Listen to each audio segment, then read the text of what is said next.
There you go. Sick. My iTunes stops pulling up. Nice. Got a color wheel right when we go live. That's how we do it. Love color wheels. Yo, what is going down, y'all? Welcome in the most underrated podcast you already know. It's your man, Thomas the Franchise, the homie Dow Palantonio, chilling across from me. Look how close I am to the screen right now, bro. We had to finagle the shit out of this thing to get the podcast back to where we had it, man. Back to the normal show with the sounds, all the stuff you guys are used to, man. This kind of shit, you know what I mean? And yeah, so that's just kind of how we had to do it. So I apologize. Like, I'm using my computer's webcam, which I didn't want to do. I had a third-party software set up and a whole different setup, but it was not allowing me to work. I had to choose shittier quality camera and sounds, or nicer camera, no sounds. You guys don't give a shit what I look like anyways. So it doesn't matter.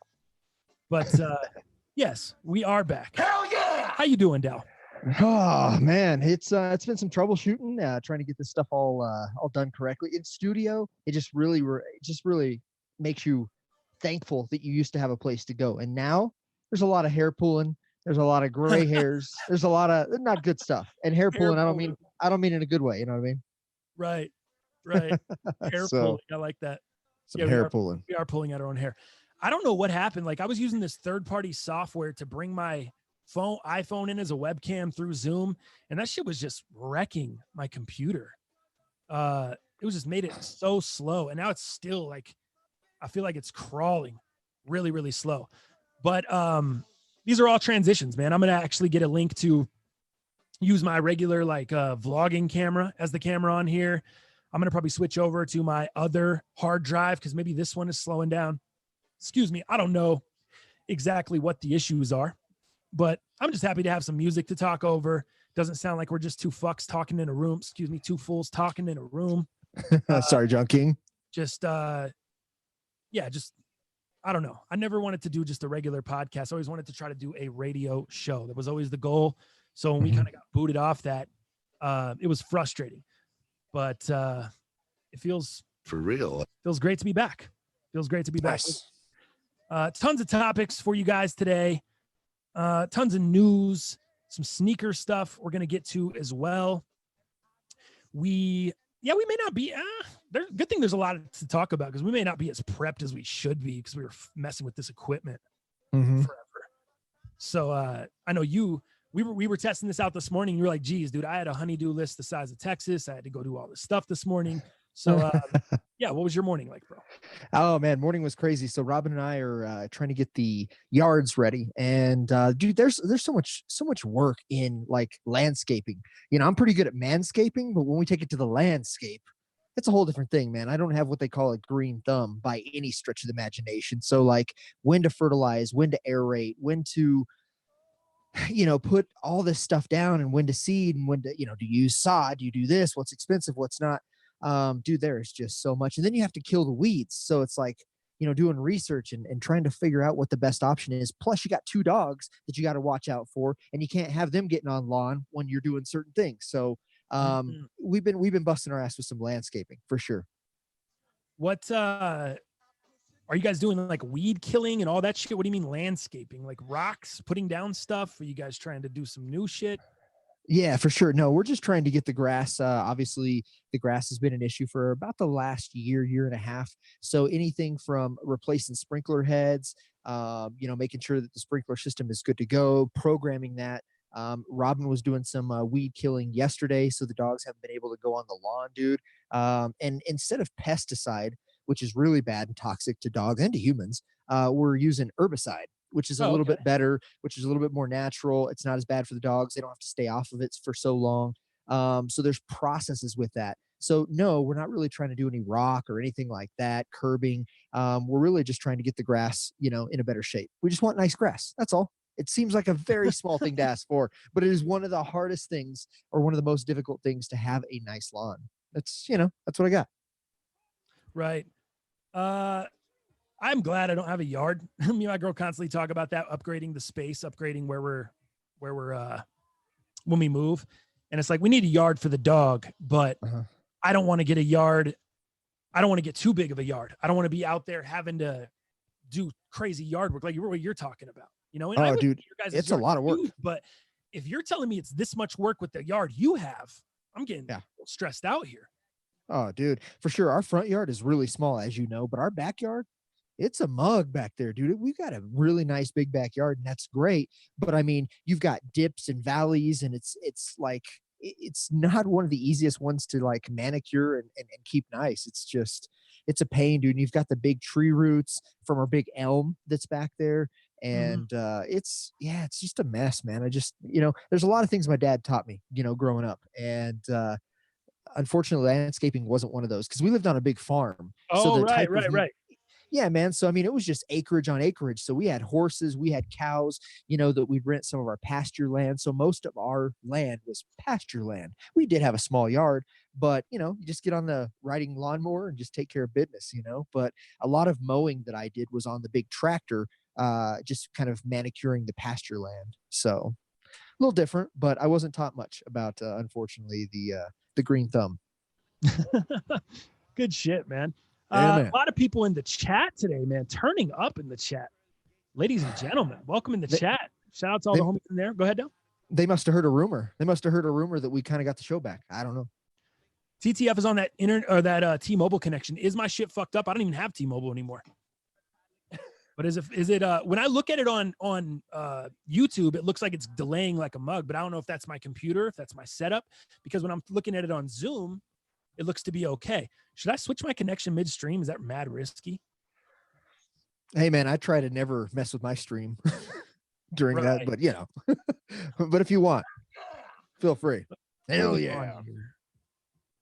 Wow, dude, my computer is, I don't know if it's the computer or the connection. This is trash right now. I should have just been a little bit later and restarted my shit. I didn't want you guys to complain too bad. But if it gets, dude, man, I might have to restart my shit. I don't know. Yeah, it's a little weak. TTF, better now. Jittery earlier. Oh, man. I'm debating now. I don't know what to do here. Sports Play Plus Life says, get it together, dog. Switch the connection. Yeah, will you go through and read me some comments while I reset my shit? Just not I'm not going to click out of the Zoom or anything. I'm just going to do it different. Absolutely. So Thomas G, super big fan of the cast. Love that guy. Dow's on Verizon. Too bad TTF is on T-Mobile, which he's not. We're on a shared plan. Let's see here. Mix Misha. He says, nah, Thomas, he on that big red now. Let's see. The quality of the cast over the quality of TTF scam. Let's see here. We got some grass gardening comments as well. Jeff Kirby. He says, Dow, get the artificial grass and call it a day. No need to water. Dog piss won't kill it all the time. Always looks beautiful. It's the best. So I would definitely agree with that, man. That's like that. It's like that Arizona where you do like a zero scape and then you have a little bit of turf, man, to putt on. So Chase is in there. He says, Dow out there sprinkling herbicide on the grass. Leave the seeds. Love it. Dirty DJ says, don't even fertilize the backyard because the dog don't want him getting sick. Yeah, that's the concern, man. So again, with fertilizers and then, pesticides, herbicides, obviously to kill, weeds, that type of stuff, man. Gardening is really detailed, man. That's for sure. So let's see what we got. Cam Grant in here. Good to see you all. Hope all is well. TTF, keep up those skate vids. Loving that shit. Was sponsored by Rollerblade back in the day. A true Team X-Blade story right here. Sorry, liked all the free shit. That's tight. All right, now it says, all right, I was disconnected. Now I'm back. I don't know if it's any better. Actually, you're spinning on YouTube, so that's not very good. Can you hear me okay? Wait, does your connection have vertigo? Probably, yeah. Dude, speaking of that, how is that going? Oh, dude, the vertigo is talking about 2-year processes, a year process and stuff. How's that going for you? Well, the good news is like doing small things, just picking stuff off the floor, like feeding dogs, right? Like I've got to feed both the dogs in the morning. Well, not in the morning always, Robin does a lot of that. She has to wake up early for work, but I usually feed the dogs at night. So like turning your body, scooping up food out of our container that we hold the food, and then putting it in a bowl, like, dude, that was such a big task when you have vertigo, because you're like just trying not to fucking fall down. But the good news is the vertigo is getting better. So I don't know if those crystals are starting to dissolve, or if they've kind of moved back in place. But I thought when you have vertigo, I thought like you were either pregnant or you're not, right? You either have it hardcore or you don't. I didn't know there was like stages of it, which makes sense though, as a crystal dissolves, if that's what's happening. Obviously I can't see in my inner ear, but this morning, I noticed when I woke up, like, yeah, there's a little bit of dizziness, but it wasn't as bad. But the real time that I noticed, when you take a shower with vertigo and you bend over backwards to like wash your legs, wash your feet, and you're fully bent like at a 45-degree angle or whatever, dude, vertigo was so bad, and I did not have any of that today. So that's a huge win. I'm pretty pumped. It sounds like things are dissolving and doing what they need to do. And right now, I guess this coming Sunday will be 2 weeks. So just short of 2 weeks. Maybe in the next couple of days, I think I might be done. We'll see. Dope. That's good to hear. I mean, it's been a hell of a process. Especially, like I said, where people are talking about years dealing with right? their wife or themselves, different family members, things like that. You look glitchy. Sounds are coming through perfect. I know, dude. Oh man, I'm battling right now. Really bad. Supposed to have Ed on the show too. Plus Life podcast to come through and talk some UFC here in a minute. I just sent him the link to the Zoom, so he should be clicking in any minute, and we can kind of talk some UFC. When he clicks over, let me see. He joins. God, dude, I hate that this the stream is so trash on my end. Yeah, no doubt, man. While you're fixing that, Mixmisha, $4.99. Can I get a Black Prez drop and can't get kicked off the cast?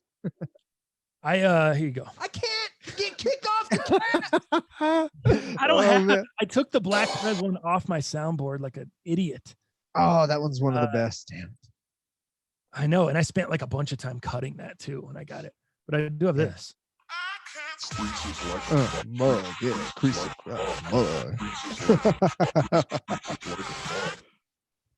Yeah, as long everyone's saying as long as we can hear, it's all good.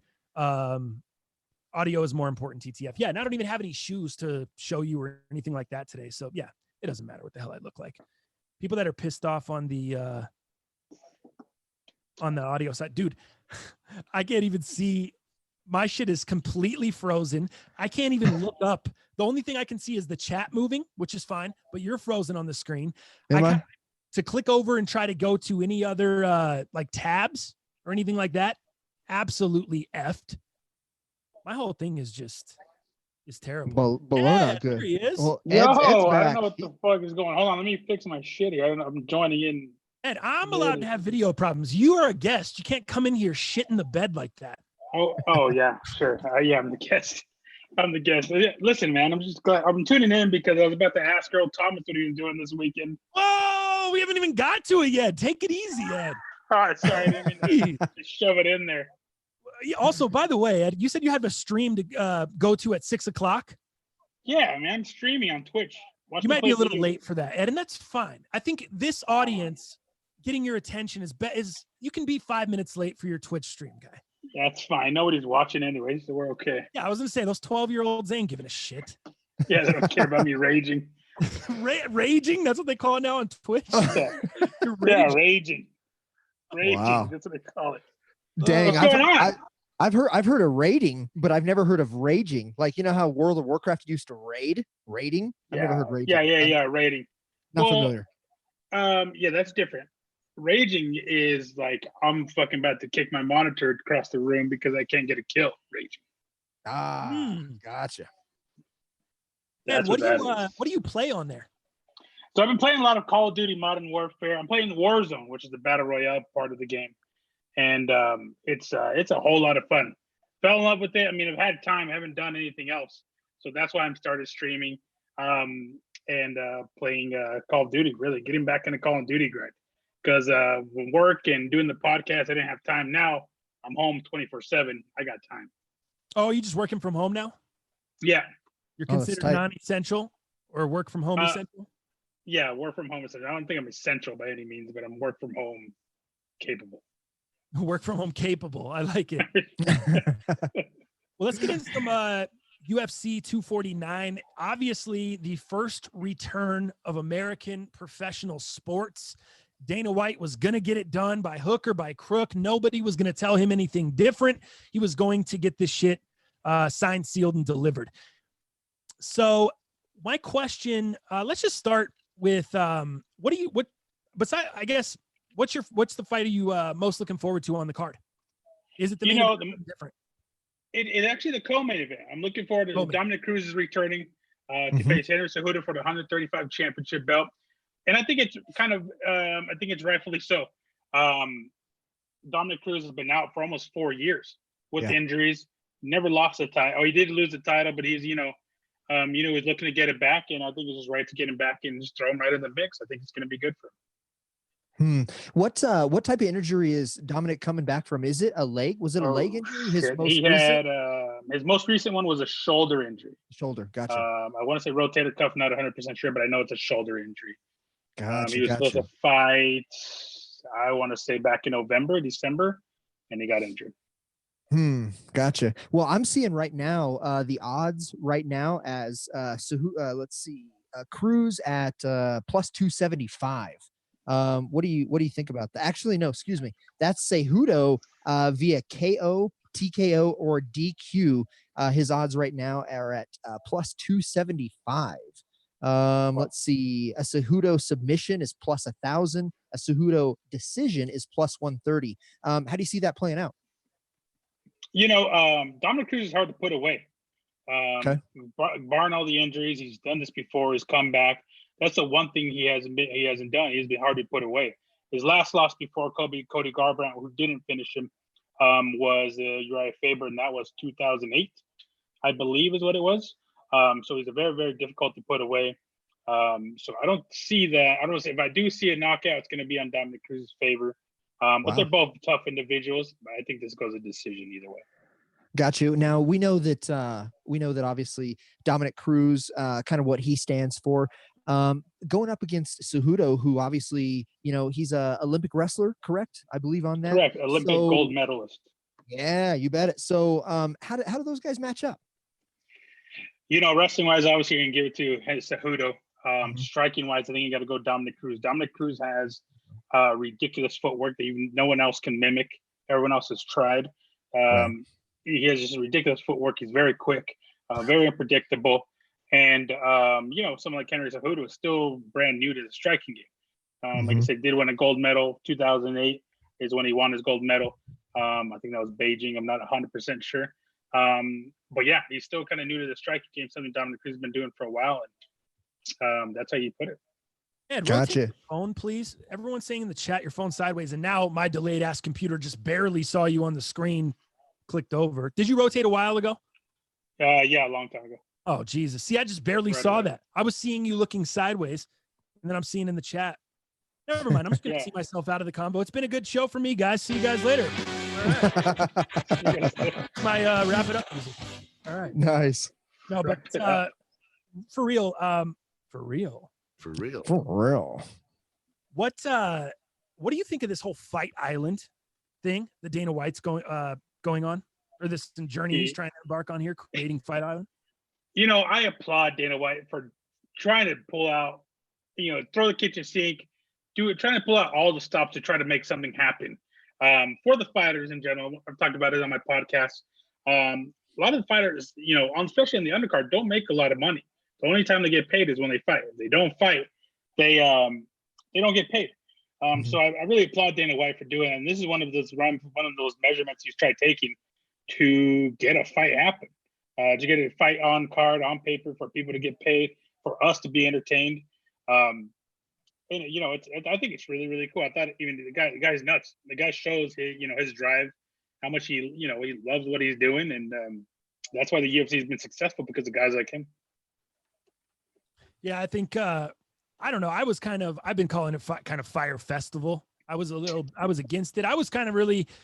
When the announcements of 249 and him pushing really hard for it, I was kind of against that. I wasn't really for it. Last episode, I changed my tune a little bit based off of all the stuff that they're doing. We ran down the whole list of everything they're doing to keep the fighters safe and deal with COVID-19. So with all that stuff, I kind of changed it up. Were you ever like, did you ever get not necessarily a bad taste in your mouth, but were you kind of like, Dana White's pushing it a little bit too much? No, not really, to be honest with you. No, never thought that once. Because, for the same reason I was talking about, a lot of people are getting furloughed. A lot of people are getting unemployment checks. These guys can't do that.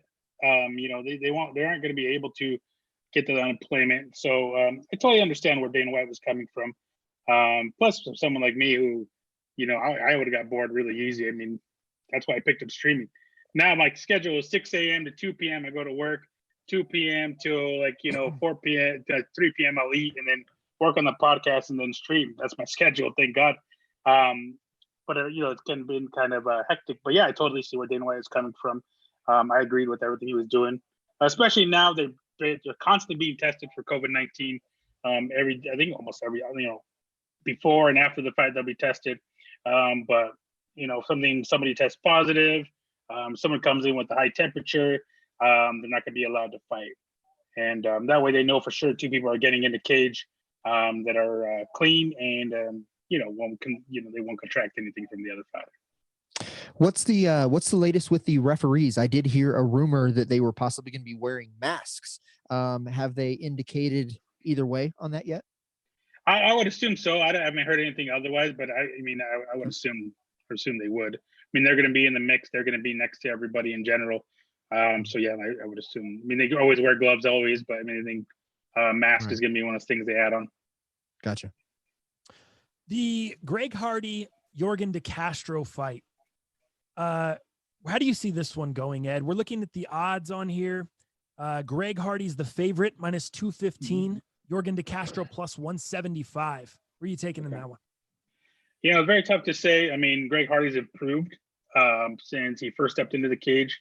He's with a great camp, American Top Team, with the likes of Jorge Masvidal, Joanna Champion, I can't say her last name, and then a bunch of other top fighters come at American Top Team. So he's in good hands. So he's definitely improved. I watched him his last fight. Is a whole lot smarter. But De Castro, and here's the thing, you're in heavyweight. The heavyweight division can land bombs.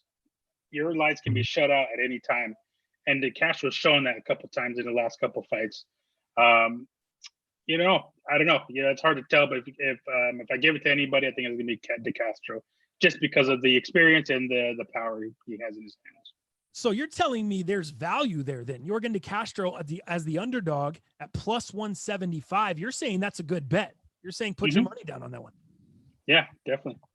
Well, I got a better question here. Do you think with those heavy blows that obviously the heavyweights throw, knockout at any time, do you believe that this could go to decision? Because if it does, and if it can, we're talking De Castro is plus 900 in a decision. Oh yeah, I mean, like I said, it definitely can go to decision. Just because of, like I said, Greg Hardy's durability. Greg Hardy's still very durable. He's a former football player. He's used to taking a beating. He's used to taking hits. He's very well conditioned as well. So I mean, you got to take that into factor as well. Well, I worry about his lack of discipline. He's gotten better, like you said. He's joined a better camp. He's got some really good people around him. I still question his his decision making, just being stupid in the heat of the moment, man. I'm worried about his discipline, lack of discipline.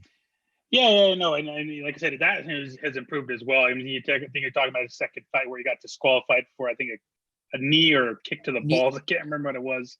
Yeah, I think, but it was definitely an illegal knee to the face. Yeah. I can't remember what it was, but I know what you're talking about. Yep. A fighter was down or something like that, and he threw a knee illegally or whatever. Yeah, totally. Yeah, definitely. So yeah, we'll see. Heavyweights are like I said, you can look at Derek Lewis. Derek Lewis was fighting a fight. I can't remember the tall Russian guy. Was losing for 4 rounds, 4 minutes and 56 seconds. Knocked him out. 4 seconds left and won the fight. So anything could happen. Right. The featherweight bout between Jeremy Stephens, Calvin Kattar. Odds on that one. Stephens is quite an underdog there at plus 200. And then you got Qatar, the favorite, minus 255. Who do you got in that one? God, yeah, it's a pretty tough fight because they both throw huge bombs. They throw like middleweights, 445 pounds, throw like 185 pounds. Jeremy Stevens has knockout power on both hands. Same thing with that guy. He's hard to put away.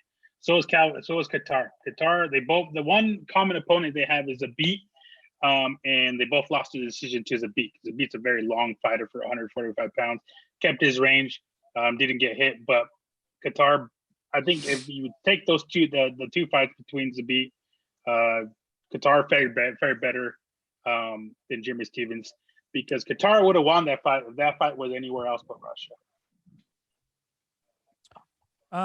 And then Francis Ngannou versus, you're going to have to help me with the name, Edgar. Who's the other? Jairzinho Rozenstruik. Jairzinho Rozenstruik. Yeah, Rozenstruik or Rozenstruik. Yeah, definitely tongue twister. That's the heavyweight bout. That'll be right in front of the opening event there. Yeah. Odds on that one: Rozenstruik plus 220, Francis Ngannou minus 280. How do you see that one going? It's once again, it's a heavyweight division. I hate picking heavyweight fights. I give the edge to Francis Ngannou. He's definitely, he's definitely improved his defense. The one thing that's kind of, he's been a very offensive fighter. We haven't seen his defense. But you could tell he was scared in that fight against Derek Lewis. That was probably one of the worst heavyweight fights you've ever seen. No one wanted to hit anybody. No one even touched anybody. It was one of the worst fights. And he went to Derek Lewis. I don't even know how he even scored that fight. It should have been a draw, and everyone should have gotten their money taken away. But the thing about Rozenstruik is that he's undefeated, 10-0. He's knocked out his last three opponents, Alistair Overeem being one of them. Literally beating him to the white meat, right down the middle of his lip. They both have power, but I think Francis Ngannou has a slightly power edge. Gotcha. For me, check it out. This isn't going to be fight of the night by any means, but I think for these two individuals to lament themselves in the UFC, and one of them to kind of stay in the UFC and not have to retire, Cerrone versus Pettis. They both need wins tragically bad, but I would say Cerrone trumps Pettis and needs the win even more so. I know that an interview with I think ESPN maybe last week, he talked about how he sees the light at the end of the tunnel. Retirement's coming close. He wants to spend time with his boy. He loves that. But he sees that, hey, I don't know that I have much. And he's come out and said, like, I want to be in an RV. I want to be in an RV camped out next to wherever the fights are. And I want Dana White to call me up and say, you ready to go? How do you see this one playing out, dog? Yeah, that's really tough. First go around. The second fight between the two, Showtime Pettis, I think lever kicked him and just put him out of the fight in the first round. Yeah, you're right. It's kind of like one of those put up or shut up type of things. Yeah. This could mean good for one, bad for the other. The Cowboy has gone out and said, I want to go out there, finish the fight quickly, get back in my RV, tell Dana White I'm ready for Wednesday. Who's ready to fight Wednesday? Because they are running three shows this week. That's Saturday, Wednesday, and then next Saturday. But yeah, that's a very interesting fight. We're gonna see what kind of Cowboy we get, because the thing is, after that McGregor fight, he said he didn't look at a dumbbell, he didn't think about running, he didn't think about fighting. And that's not Cowboy. So that kind of showed where he was. It's like a crossing roads at his point in his career.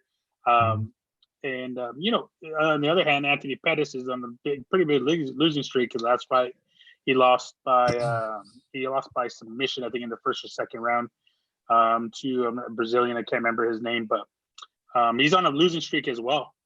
He had a crazy fight against Tony Ferguson, where he got cut pretty bad and he ended up losing that fight. So yeah, it's a put up or shut up type of thing. And I've already give it to anybody. I think I might, I don't want to go against Cowboy, but I think Showtime Pettis might have it. Yeah, for sure. The way I'm looking at this on UFC.com, they're showing that fight on the prelims. Is that correct? Does that surprise you that fight's on the prelims? Cerrone goes from fighting in the main event. It's on the prelims that quickly?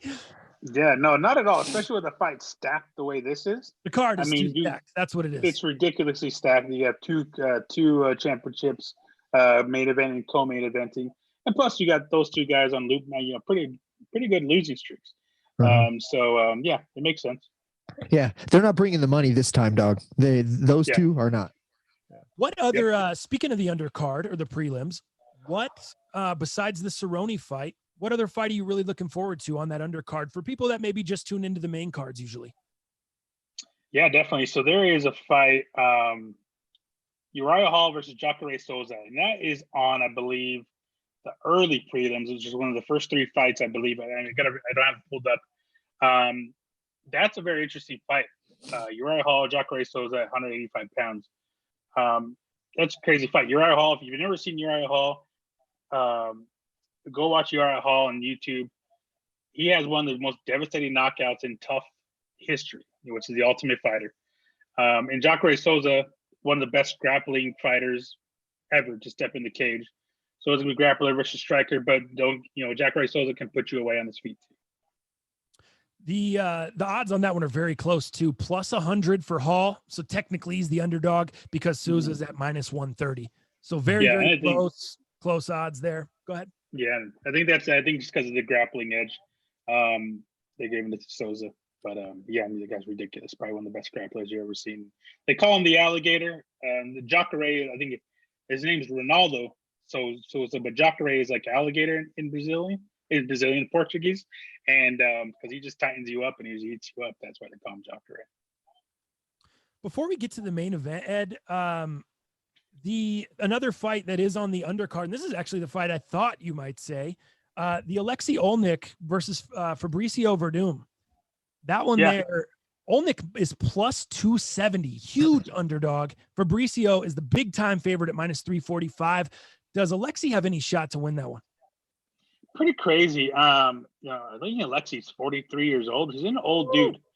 43, has 6 kids. But if you remember, I don't know if you guys remember, he fought on that. He's catching up to Phillip Rivers. But if you watch that Conor McGregor Cowboy fight on the undercard, he fought and he was losing the fight and somehow just clamped on submission and ended up winning the fight. I think it was Ezekiel choke. I'm not 100% sure. I can't remember. I'm surprised these odds aren't closer together. Fabricio Verdum just coming off of a suspension for PUDs, I believe. I want to say it was 2 years. And it seems like the norm nowadays. A lot of these guys don't believe in ring rust, but I do, especially when you have the miles on you like these two guys. Yeah, I'd probably still give it to Verdum being the more fresher fighter, and probably the more accomplished fighter, facing the tougher individuals and more experience that way. There's a bunch of people in the chat, guys. If you guys are okay, there we go. I just barely reloaded my. I was able to get my internet browser to reload. The video is still shitting the bed, but I have to approve. If you cuss in the chat, I gotta approve it. I gotta click approve.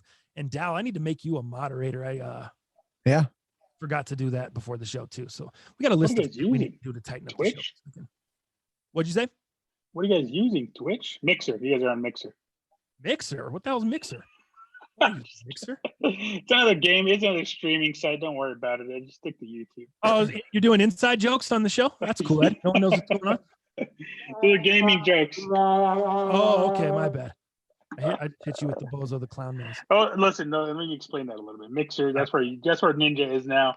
Ninja. A bunch of kids like Ninja, so they're all censored and shit like that. Yeah, it's whatever. Oh, my aunt loves you. Just joining. So glad to see Ed. Hi, Berta.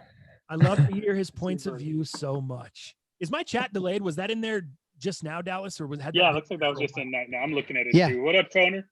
That's in the last minute. God, I don't care if the video's not working. As long as we got sounds, baby, and as long as we got the chat, that's all that matters. That's all that matters. Whoa, maybe a little too hot on the applause. Oh, I like it. For real. All right, let's get to the main event. Let's get to the. Hold on 1 second. There is one. I want to bring up another fight. Yeah, Let me pull it up here. Hold on 1 second. Oh yeah, we'll hold. No problem, Ed. No problem. Accept cookies here because my brother just reloaded too. Don't worry about it. You're not the only one having issues. Yeah, Yeah. we'll play some hold music. Yeah, we'll just. Okay, we're back. Oh, okay, cool. The early prelims, I mentioned Jacare was on that. He's not on the early prelims. But Nico Price versus Vicente Luque could be knockout of the night or fight of the night. So definitely look out for that one. Wait, say it again, Ed. Sorry. My thing glitched. Nico Price versus Vicente Luque. And what do you got? Who are you calling? I'm calling somebody by knockout. I don't even know who this is. Just somebody. Yeah. This could be knockout of the night. This could be fight of the night. So keep your eye out on that one. Well, let me give the bettors out there the odds on that one. If you're saying somebody is going to get knocked out, now, Dow, maybe you can touch me up on the props on the knockout odds, but just to win the fight, Nico Price plus 240, underdog there. Vicente Luque, how do you say it? Luque, yeah. Excuse me. Vicente Luque minus 300, big time favorite there, over 3-1. And you're saying it could be anybody's game, any kind of knockout. This is the stuff I look for, just to educate you guys on fight betting. I rarely go with the favorite because, as we know, in a fight, anything can happen, especially MMA. You just don't know. And I rely on guys like Ed and other people that really follow the sport heavy to tell me which underdogs have value or have a good shot there. So in a situation like this, he's saying somebody's getting knocked out in this one. And if you're getting Price at plus 240, I find that is very, very good value. That means if you're a big time bettor, you can put up $100 to win 240. If you just barely getting in the game, you can put up $10 to win 24. Very easy. That's how you break it down. On the other hand, if you're taking Vicente, which I would not do because Ed's saying somebody's going to get knocked out, he has no idea who. I wouldn't do this. You'd have to put up $30 in order just to win 10, or you'd have to put up 300 in order to win 100. So sounds a little too risky for me. Yeah, I mean, the reason why I say that somebody get knocked out, I mean, they're both. I mean, Vicente Luque is a strong dude. Nico Price can finish the fight at any point, whether he's on the bottom, whether he's on top, at any point. The guy's unpredictable. Almost Tony Ferguson-esque, which it's a little segue. That's where we're getting to right now.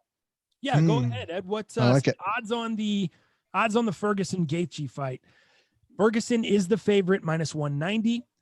Justin Gaethje plus 150.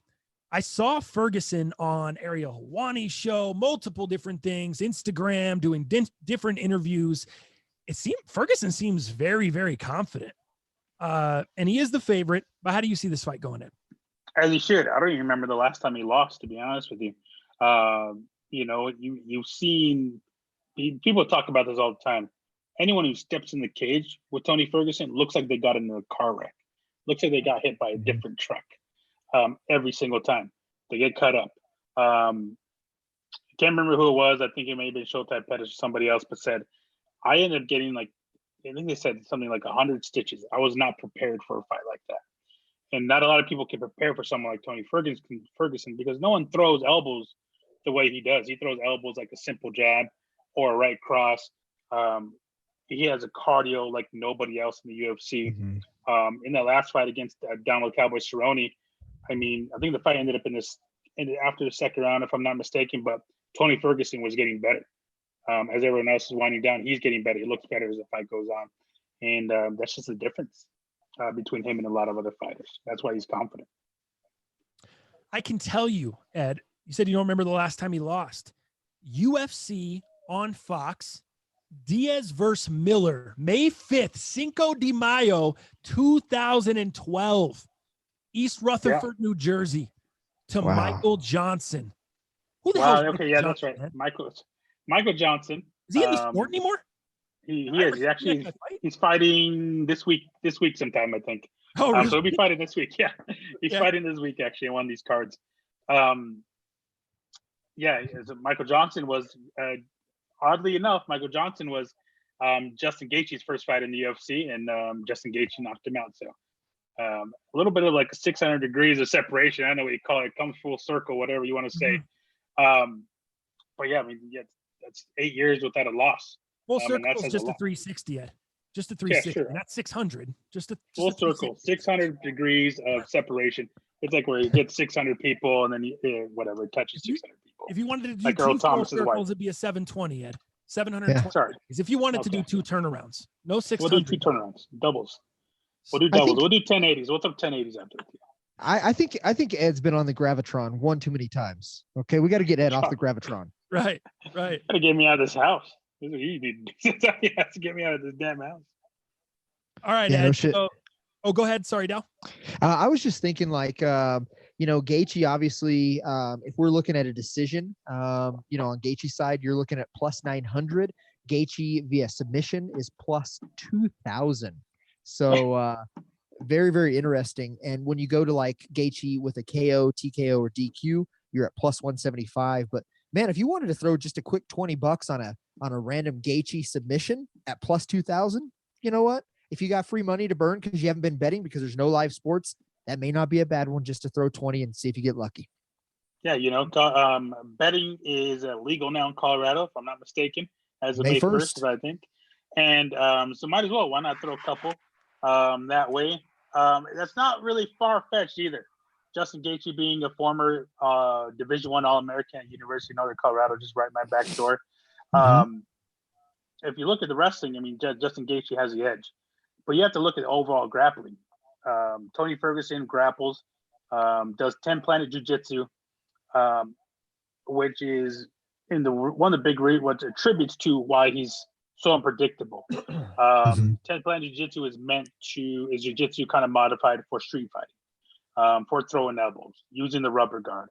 The rubber guard is wrapping a leg around and grabbing your arm and having one arm free to elbow and punch the other person in the head.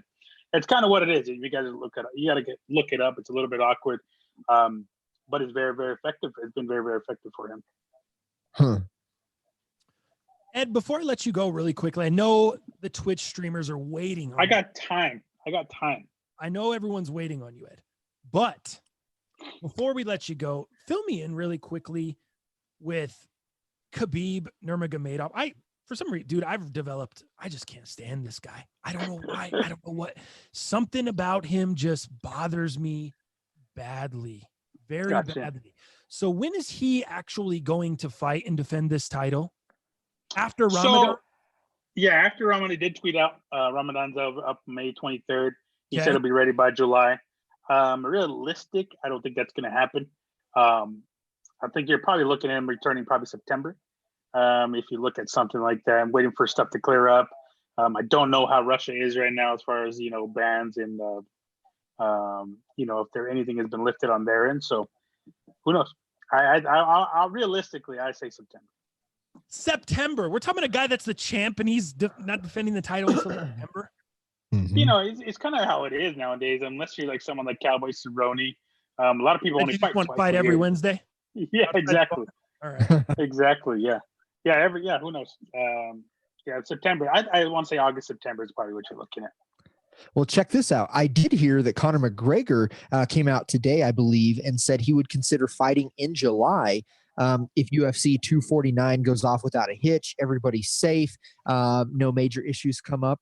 What do you think about that? Is that the street Jesus? Are we talking Jorge himself? I'm thinking Jorge Masvidal versus Conor McGregor, 170 pounds. It's just kind of everything just kind of falling in that way. There was supposed to be originally that fight between him and Usman, which I knew for something in the back of my mind said that fight was never going to happen in July. But yeah, it kind of everything's falling into place, and he's definitely going to be watching this weekend closely to see how everything goes off without a hitch. And this weekend and this whole week in general, and July I think is going to be the return. He said Fight Island, so we'll see. Yeah, I'd like to see that, dude. That would be awesome, right? Like somebody like McGregor and Jorge Masvidal, dude, opening up main card, main event. And you might even do a co-main event like on something as big as that, Fight Island. But Conor McGregor and Jorge have to headline that. There's no doubt about it. Yeah. The only thing he's missing is like they go all Lionheart. You guys remember the movie Jean-Claude Van Damme? And just put the cars around the cage and have the cars light the cage. That's what I kind of hope would happen. Dude, that takes me back. I was young when I saw that. I don't even know if I've ever seen the whole thing. Was that the Bloodsport days? It was after. So that was after the Bloodsport days. Maybe. Yeah. I don't know if I have seen that one then. Oh, dude, Lionheart. Lionheart is sick, dude. That's one of my favorite movies, man. Van Damme, like him doing the splits and not being able to talk very well because of his accent. I mean, oh, dude, that movie is gold in so many ways. I love that movie. Not being able to talk very well. Nice one, Dal. You're welcome. English, not so good. Yeah, dude. I don't think I have seen. The only Lionheart I know is Chris Jericho. Okay. Yeah, Chris Jericho, Lionheart, Leon. Yeah, I think he got that name Leon. from Mexico. I think is where they call him Lionheart, Leon. That's where he started his career. Just a little FYI out there. Look at my aunt. By the way, have you guys seen what's Berta saying? Well, hold on, let me see what Berta's saying. Did you touch on the girl from Aurora that's fighting in the UFC fight? Which is it Carla Esperanza or Michelle Watterson on this card? Well, Michelle Watterson is fighting on the card. She is from New Mexico. I've seen her fight here. I think you and I were both at the card. You remember that when we were watch Ricky fight on that in the first? She was on that card. Okay. But yeah, she's been fighting for that's a long time ago. That was 2008, maybe 2009, maybe a little bit 2010. But she's been fighting for a long time. No, First Bank. First Bank Center. Okay. Mm-hmm. I think it was something different then, but yeah, that one right there. And she's from Aurora? No, I think I don't know who's from Aurora. The only the person I could think of is Rose Namajunas will be fighting, I think, soon as well. But there is a guy from Denver, Drew Dober. I don't know if he's fighting this one or next week. He'll be fighting here soon. He trains out of Denver, fighting Luis Hernandez. So we'll talk about that some other time. But yeah, Bertie, I'll look into it. I can't think of anyone off the top of my head. All right, Ed, what else what were you going to say to finish up? Sorry. I don't know. My AirPods are about to die, but that's fine. Yeah, but that's perfect timing. I don't remember what I was going to say, but Broncos schedule just came out. Week 1 Titans. I don't know if you guys are going to talk about that. Bring it up right now. We are. I was waiting for the schedule release. That's Week 1 Titans. I don't remember what time when TB12 would be here, but that's the first thing I saw. So yeah, I'm pulling up the schedule right now. Look at this, dude. I got 2 phones, one for the plug and one for the. Okay, gotcha. Yeah, yep. Anyway, because my browser is not working, so I'm searching everything on 2 devices right now. I have web pages pulled up. My research, I've tried to transfer it from all the tabs I had here that were not loading, and that's what I'm doing. So thank you, Ed, for joining us on the show today. I appreciate you coming through, my man. I'm sorry we held you up 20 minutes late for the stream. Tell everyone where to follow you and check your shit out. I just want you to see. Look, you're blurring my shit too, so I definitely have to get going and get the connection right for my stream now. You fuck my shit up too. Look at this; it's all blurry and grainy.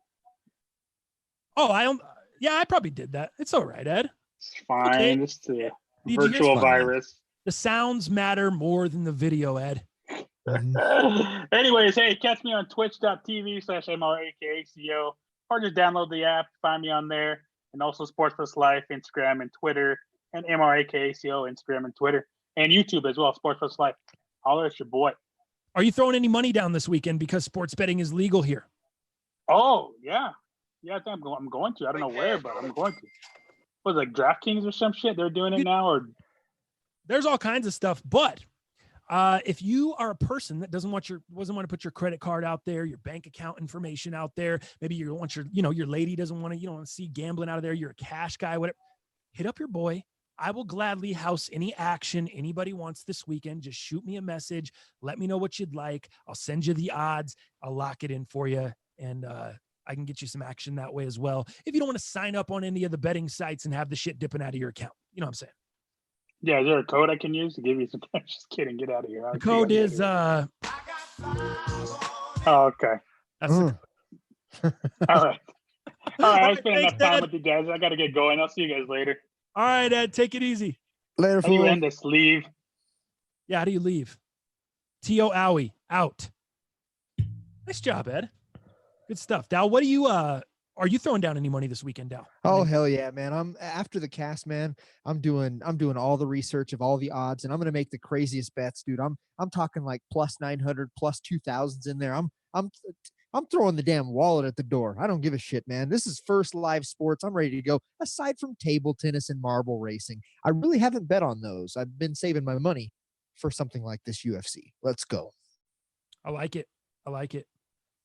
Sorry, boys, got to leave to hop on Twitch, T-Mobile. Stop it. There's a lot of good UFC talk in the chat. There's a lot of people Socratic mind. A lot of people know their UFC shit. So yeah, never mistake this show for like UFC expert analysis from your boy. I'm a novice. I enjoy the sport. I enjoy watching it. I throw down some money here and there occasionally when I like the odds, but I am by no means an expert in the UFC. So I thought we try to get somebody on that really knows what they're talking about. I would say maybe even know a little bit more, Dal. You're at the bars every fight. Well, not anymore. Not anymore. Oh yeah, that's right. Well, it's not anymore. I'm a little sad about that. Like, I don't know, like maybe I was trying to think of like how to watch this together with some of the homies. And, some people would like that, some wouldn't. But I was like, damn, how can I, house party apps, all these different apps. I know Hulu is offering where you can watch like with other people. I don't know. It was something I was going to look into in the next day or two before this caps off, because that might be a fun option, because obviously nobody's coming over here. Right. So UFC Saturday night, UFC 249.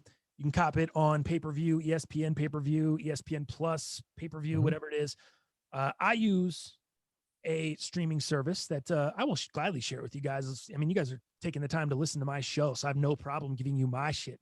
And it is BuffStream. BuffStreams with a Z, or just BuffStream. I think it's BuffStream. There's two of them. One's BuffStreams with a Z, and then one's just BuffStream. And usually they both work okay. Sometimes one of them works and the other one isn't working as well. So you kind of have to check them both out. But I've had multiple people hit me up since the first time I told them about that on the show. And they said, hey, thanks for good looking out on that, man. Saving me money. I'm able to stream the fight. So yeah, just don't turn me in. Now let's move on to some NFL stuff. And there's quite a bit of NFL. We just talked about the schedule releasing. Can you pull all that stuff up for me? Can you pull up the Broncos schedule in particular? I like to see that. I'd like to see maybe some of the Chiefs who they're kicking off against, defending their title. It is kind of, as much as as much as I hate the Chiefs, you obviously got to respect what they do, and you got to respect the Pat Mahomes. I do have a love for Andy Reid. I really do. I think Andy Reid is great at what he does. I think he's a great coach and well-deserved to finally get that Super Bowl. Couldn't lock it down against New England when he had T.O. in Philly, but finally got that done over there. And it is kind of cool in a weird way that the AFC West has a Super Bowl representative, because usually it's always the Broncos. No one else in the AFC West is winning shit. So it is kind of cool that someone else is doing something over there in that division.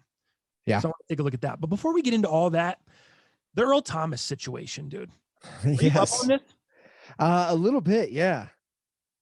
So according to TMZ Sports, I'll let you guys in on this. Man, I had audio I wanted to play, and now my audio source is not loading where I had Earl pulled up. But dude, Earl went on Instagram the other day and said, he's like, hey, I just want to get out in front of this. My agent just called me and said that I'm going to be on TMZ tomorrow for an altercation that I had with my wife earlier in the month. And basically he's like, he kind of just brushes this whole incident off as quote unquote stuff that happens to people.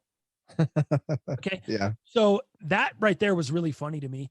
And then the other thing was, as he's talking about all this on Instagram, he basically just says, everything's good to go. This is nobody else's business. This is only news because I'm a celebrity. No, this is news, Earl, because there was crimes committed.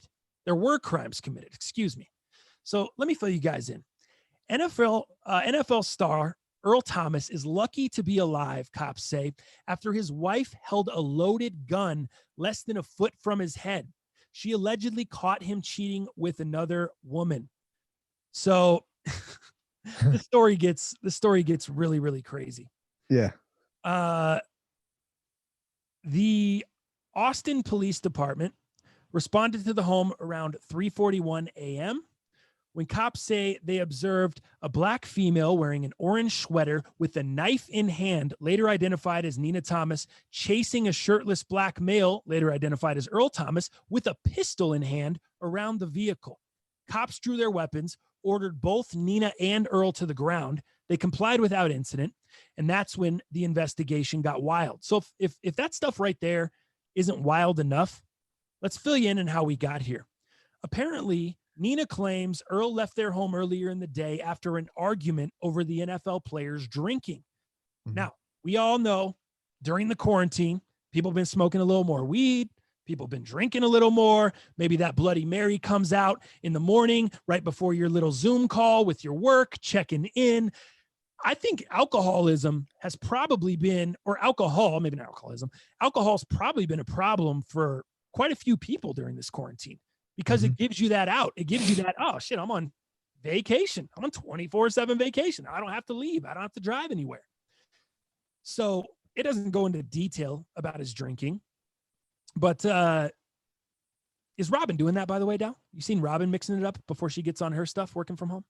No. She has a thing of wine. I don't know, like, I was gonna say a cocktail, but she has a glass of wine like every other night just to kind of wind down. You know, she doesn't want to do it. Nothing in the morning. No, she ain't cracking absolutely it not. Open. She ain't getting it cracking in the morning.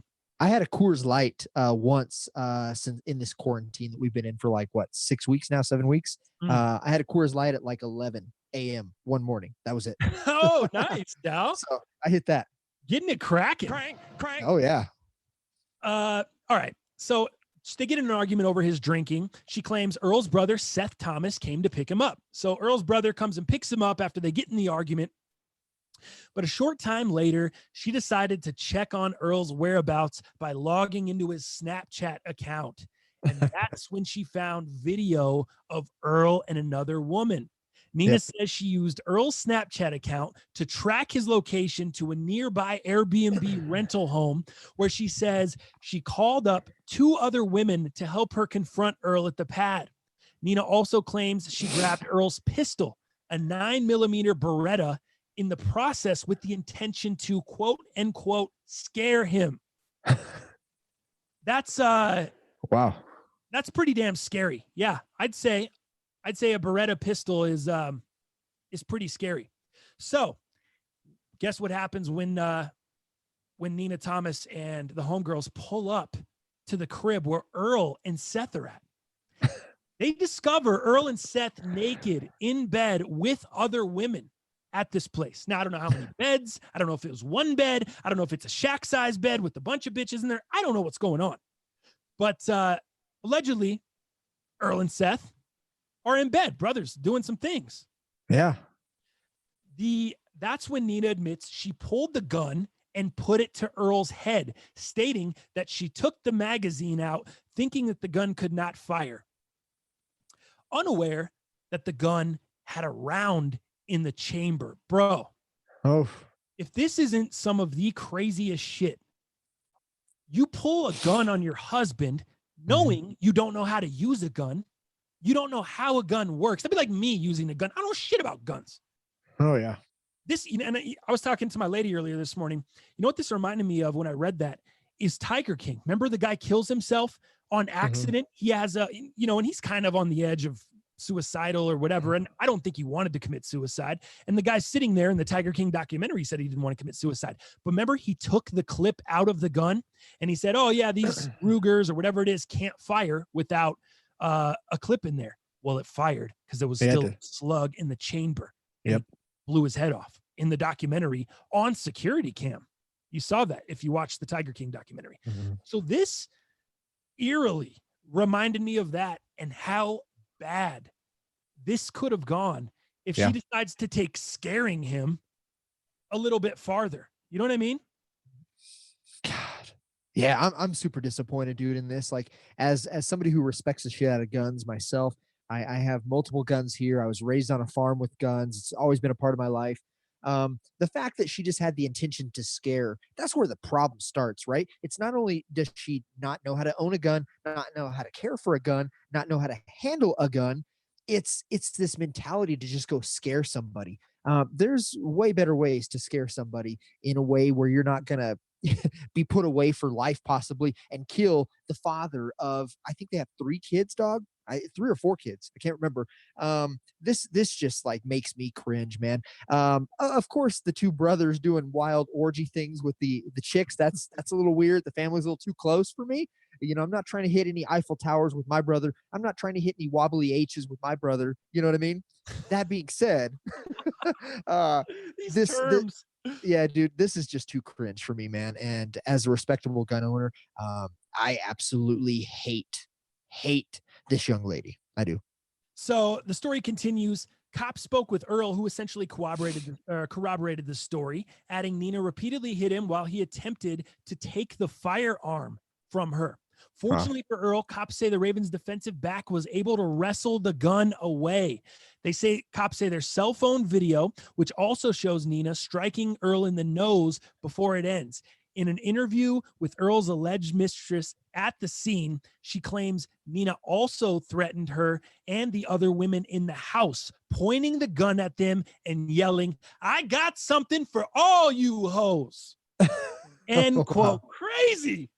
Jeez. Not only does she got something, that something is a loaded pistol, which she doesn't even think is loaded. Bro, imagine if she squeezes the trigger one time because she thinks she's just in there scaring people. Yeah. In any of this, we could have had not only Earl Thomas, we could have had anybody getting shot in the thing. Uh-huh. The woman claims one of Nina's friends was carrying a knife and swinging it aggressively during the altercation as well. After speaking with everyone, cops ultimately arrested Nina and both members of her posse. Nina was booked for burglary of the residence and the intent to commit aggravated assault with a deadly weapon, family violence, and later bonded out. All of that according to TMZ.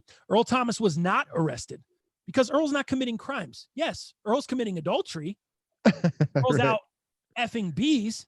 Yeah. He's not committing crimes. He's not pulling guns on people. He's not pulling knives on people. Yeah. But I think the real story here is just gun safety, dude.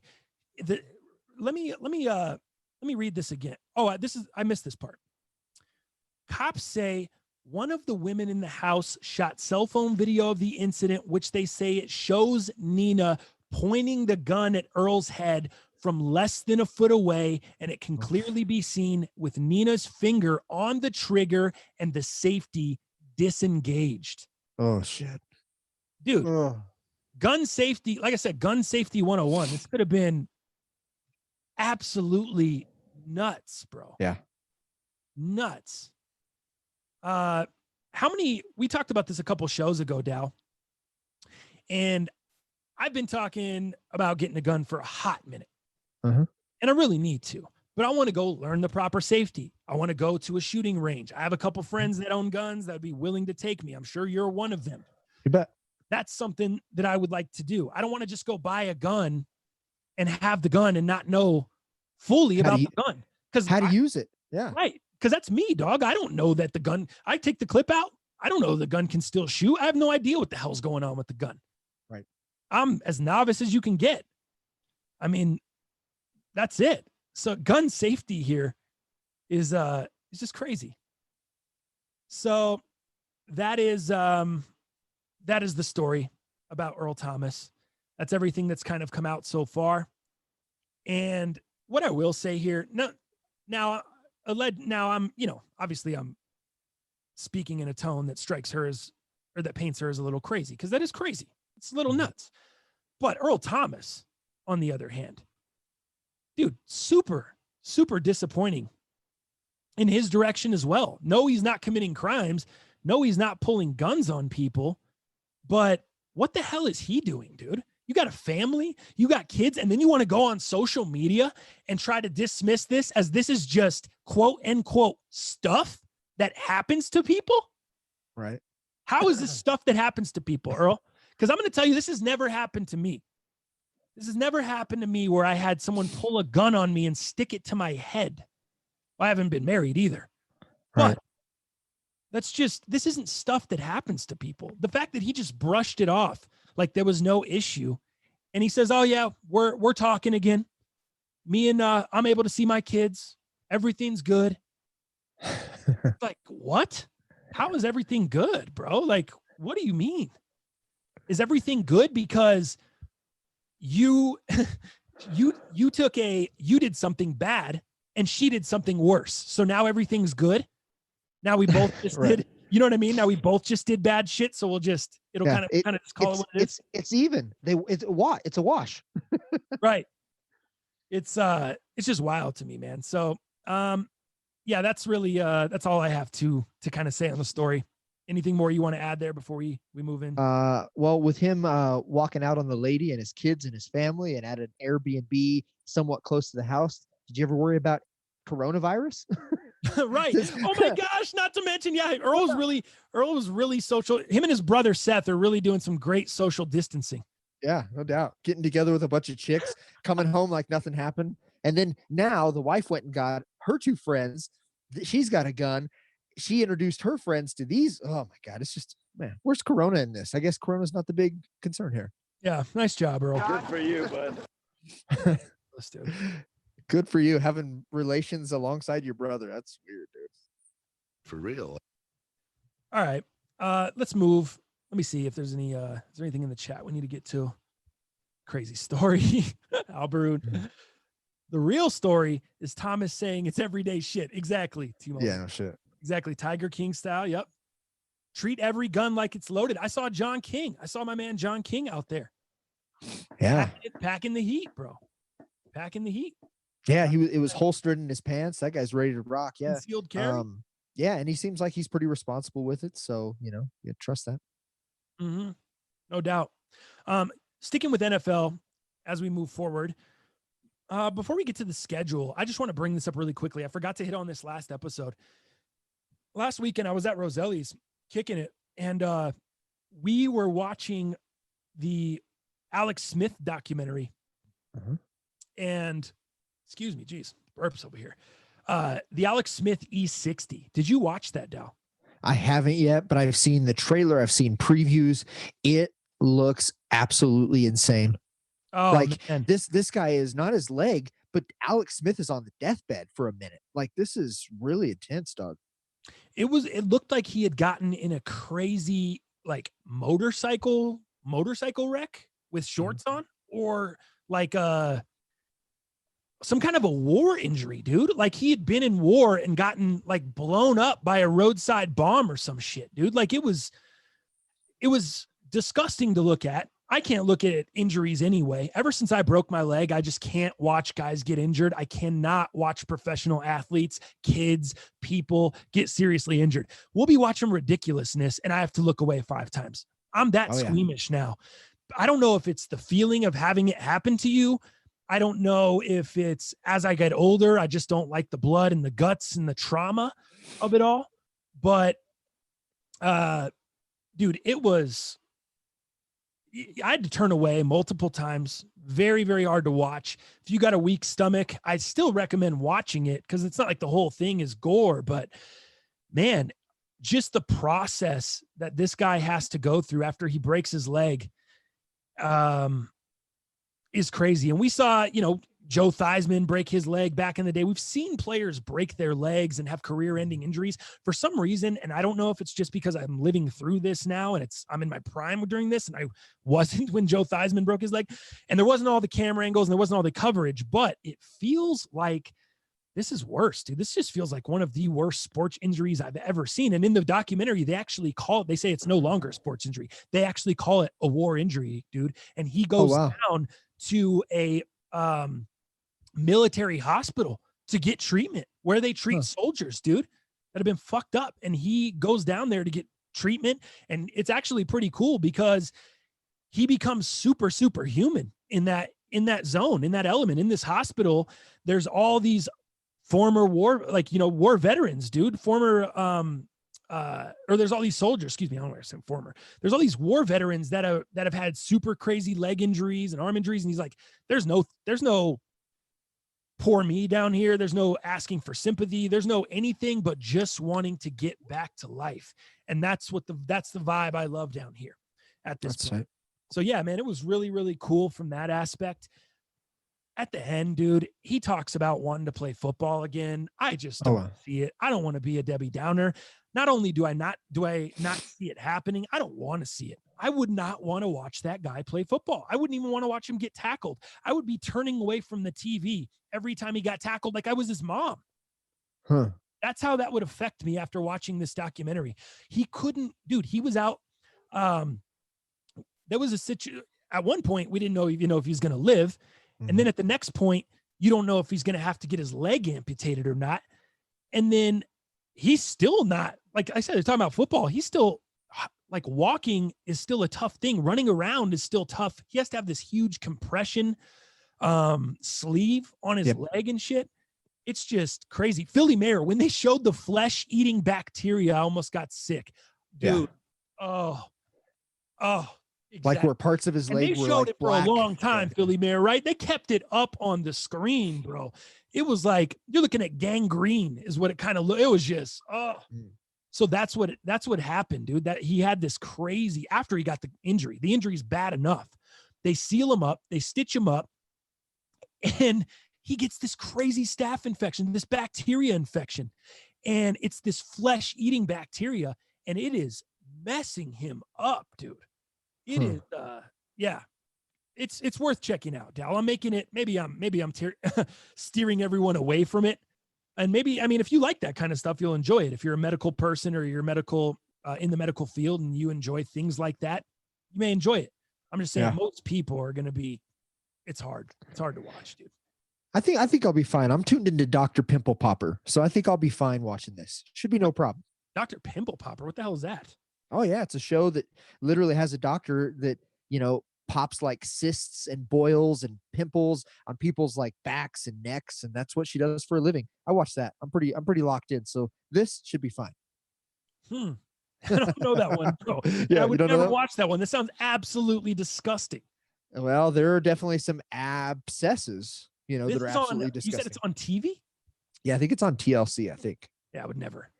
So check this out. Trying to watch that. All nasty, like, blackheads and pimples. And cysts. The whole thing, dude. Like boils, cysts. You like that? You're into that? Well, I mean, I like to watch it for a second. I mean, I can't like watch a whole episode, just be grossed out the whole time. Like I won't eat for like 2 days, but it's interesting for a second. Dude, John King just said, if you don't know what Dr. Pimple Popper is, you're missing out. I agree, JK. It's pretty intense. How are we missing out? Oh, my aunt says my cousin Ariel got her hooked on it. Unbelievable. You guys are all disgusting to me. How? Yeah. You guys are all grossing me out, bro. Dude, nothing against Robin. I hate to put weirdos. I hate to put out our business, but if I have a blackhead or I've got a zit on my back or something comes up, Robin's the first one I'm knocking on the door, and she's like, "Ew, babe, I don't want to do that." But dude, she's immediately like face looking at like really intensely on my back, like scoping just to make sure that she doesn't miss one. And she goes in there, dude. She takes care of business for me.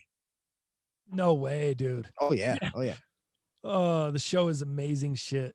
John, disgustingly awesome. Yeah, that's true. So check this out. To get back to wrapping up Alex Smith, did you see that his wife posted a bunch of social media of him working out, like doing some small drills, cone drills, and also throwing the ball on his 36th birthday, which was either yesterday or today? No, I did not see. I saw him throwing a little bit at the end of the doc, but not. You should see that.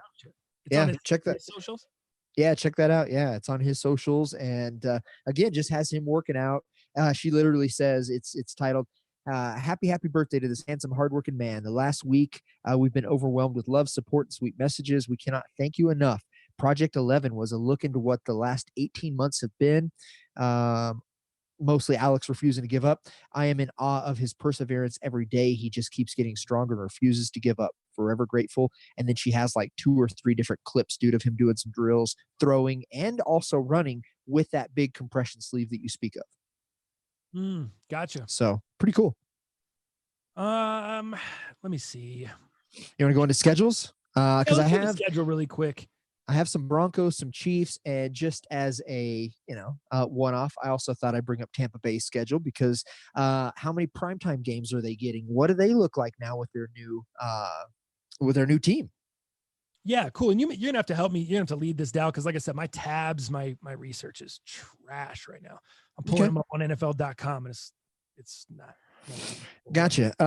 So let's start kind of with the Broncos. Obviously, home games, away games. We can talk a little bit about that, but I think as we're looking at the first week, Ed talked about it. Tennessee Titans. That is a home game. Tennessee's coming to Denver, 9:14, to have a little visit with us, and obviously, Mariota's not a part of that anymore. We had a midseason trade with him. You've got Tannehill running the helms over there, and obviously DH over there, Derrick Henry, the man, the myth, the legend. What are you thinking about that game, man? Is that a great home opener? Is that something that you're just absolutely locked in? Of course you are.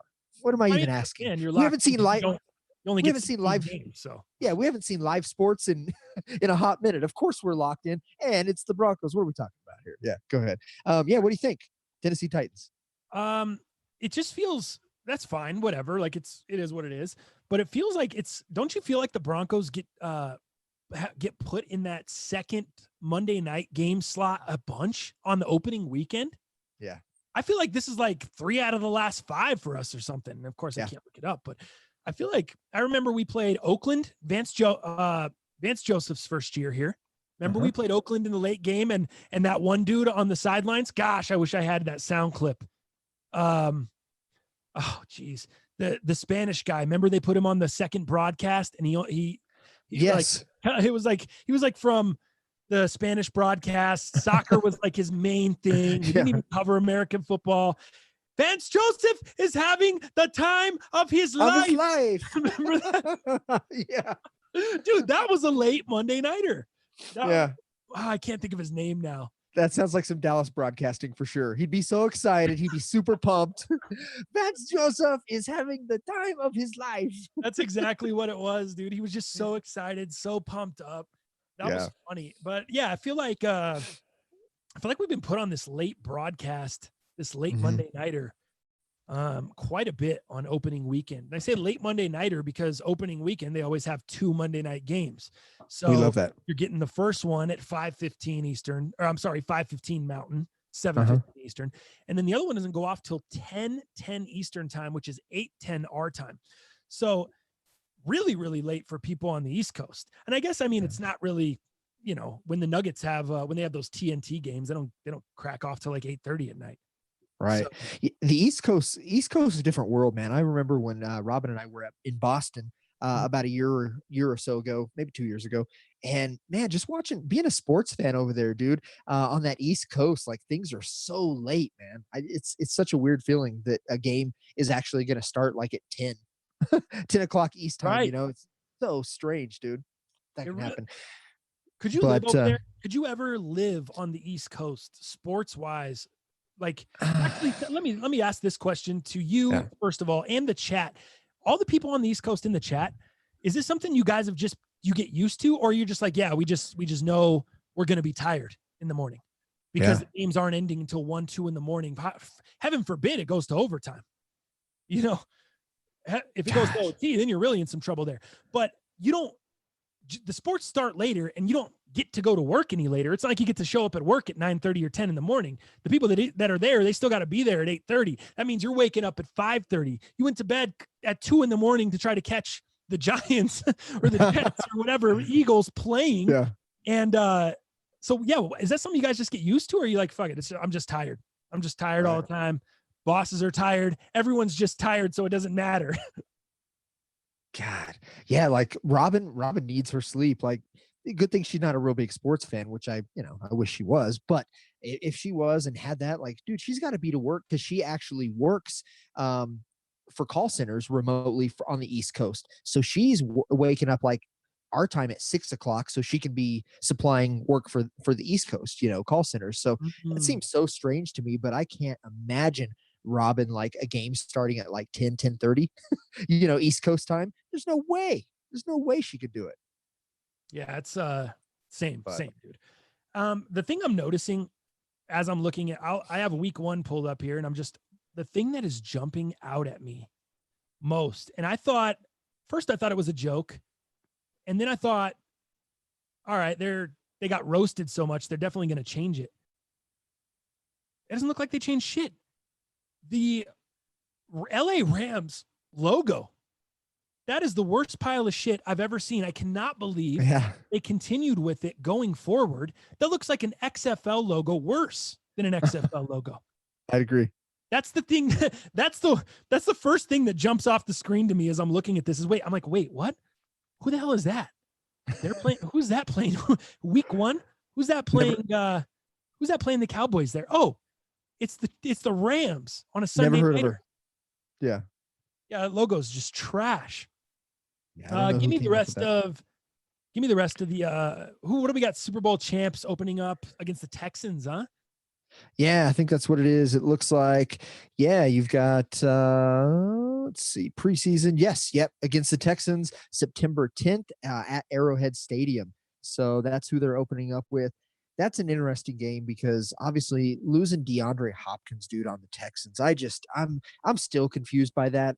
Other than just Bill O'Brien just wanted him out of there. Bill O'Brien made that decision. That was Bill O'Brien's wants. That was what he needed.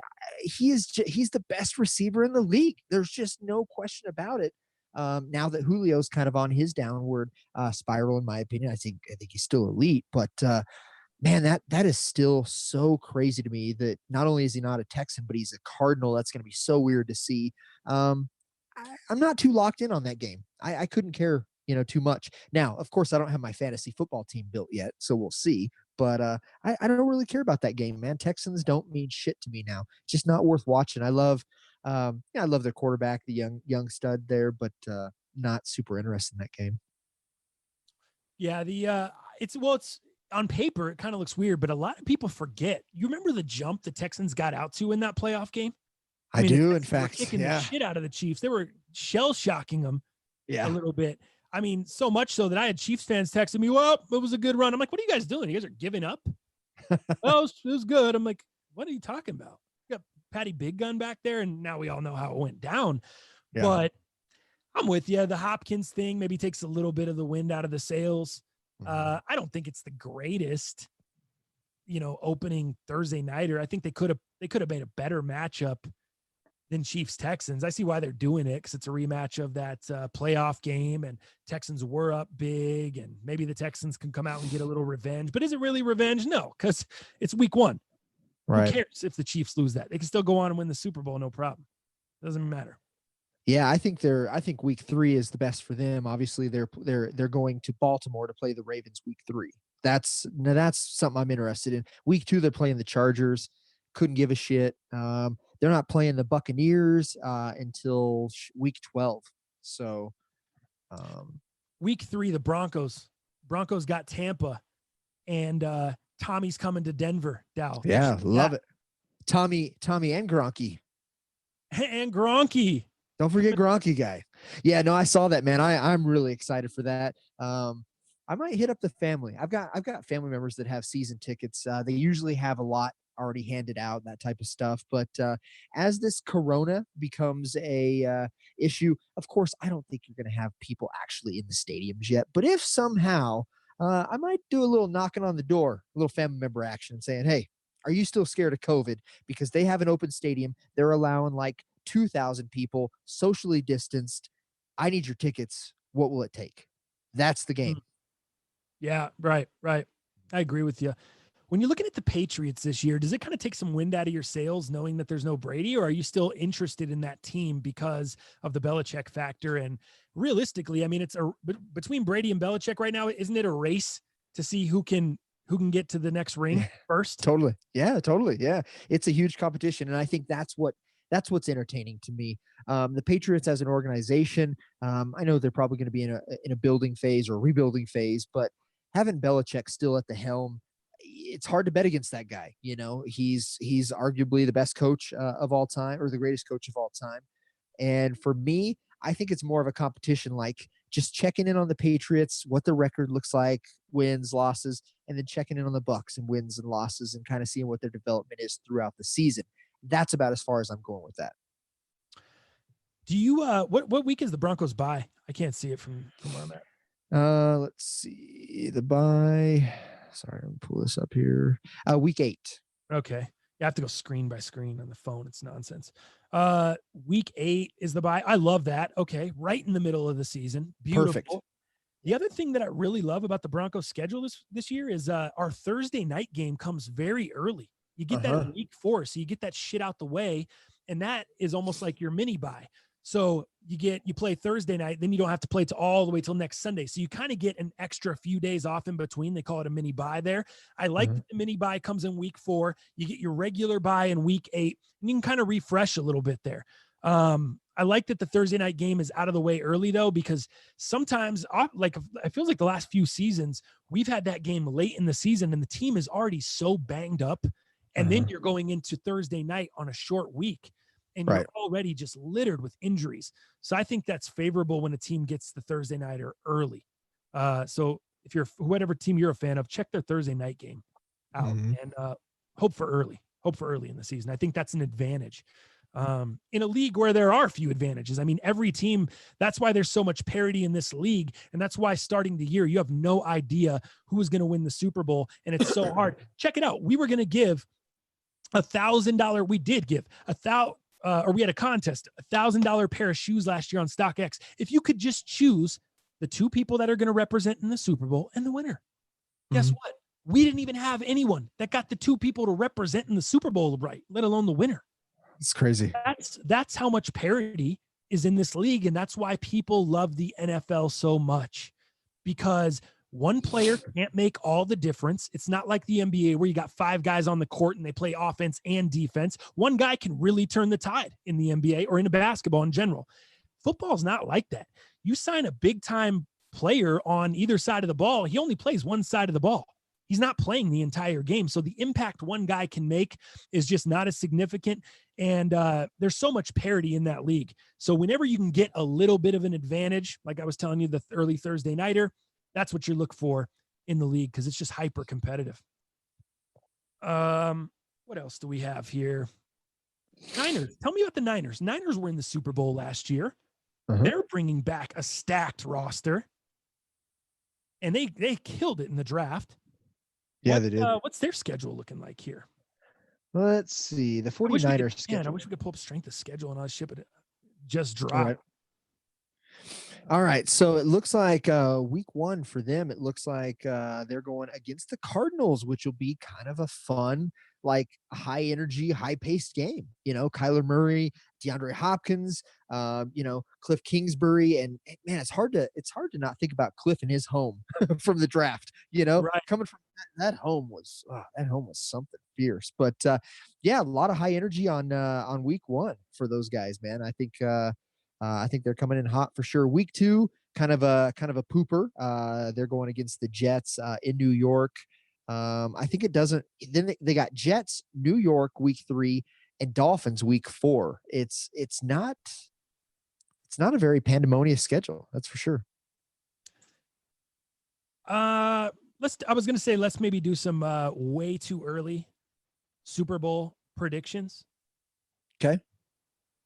But let's wait until Monday's show.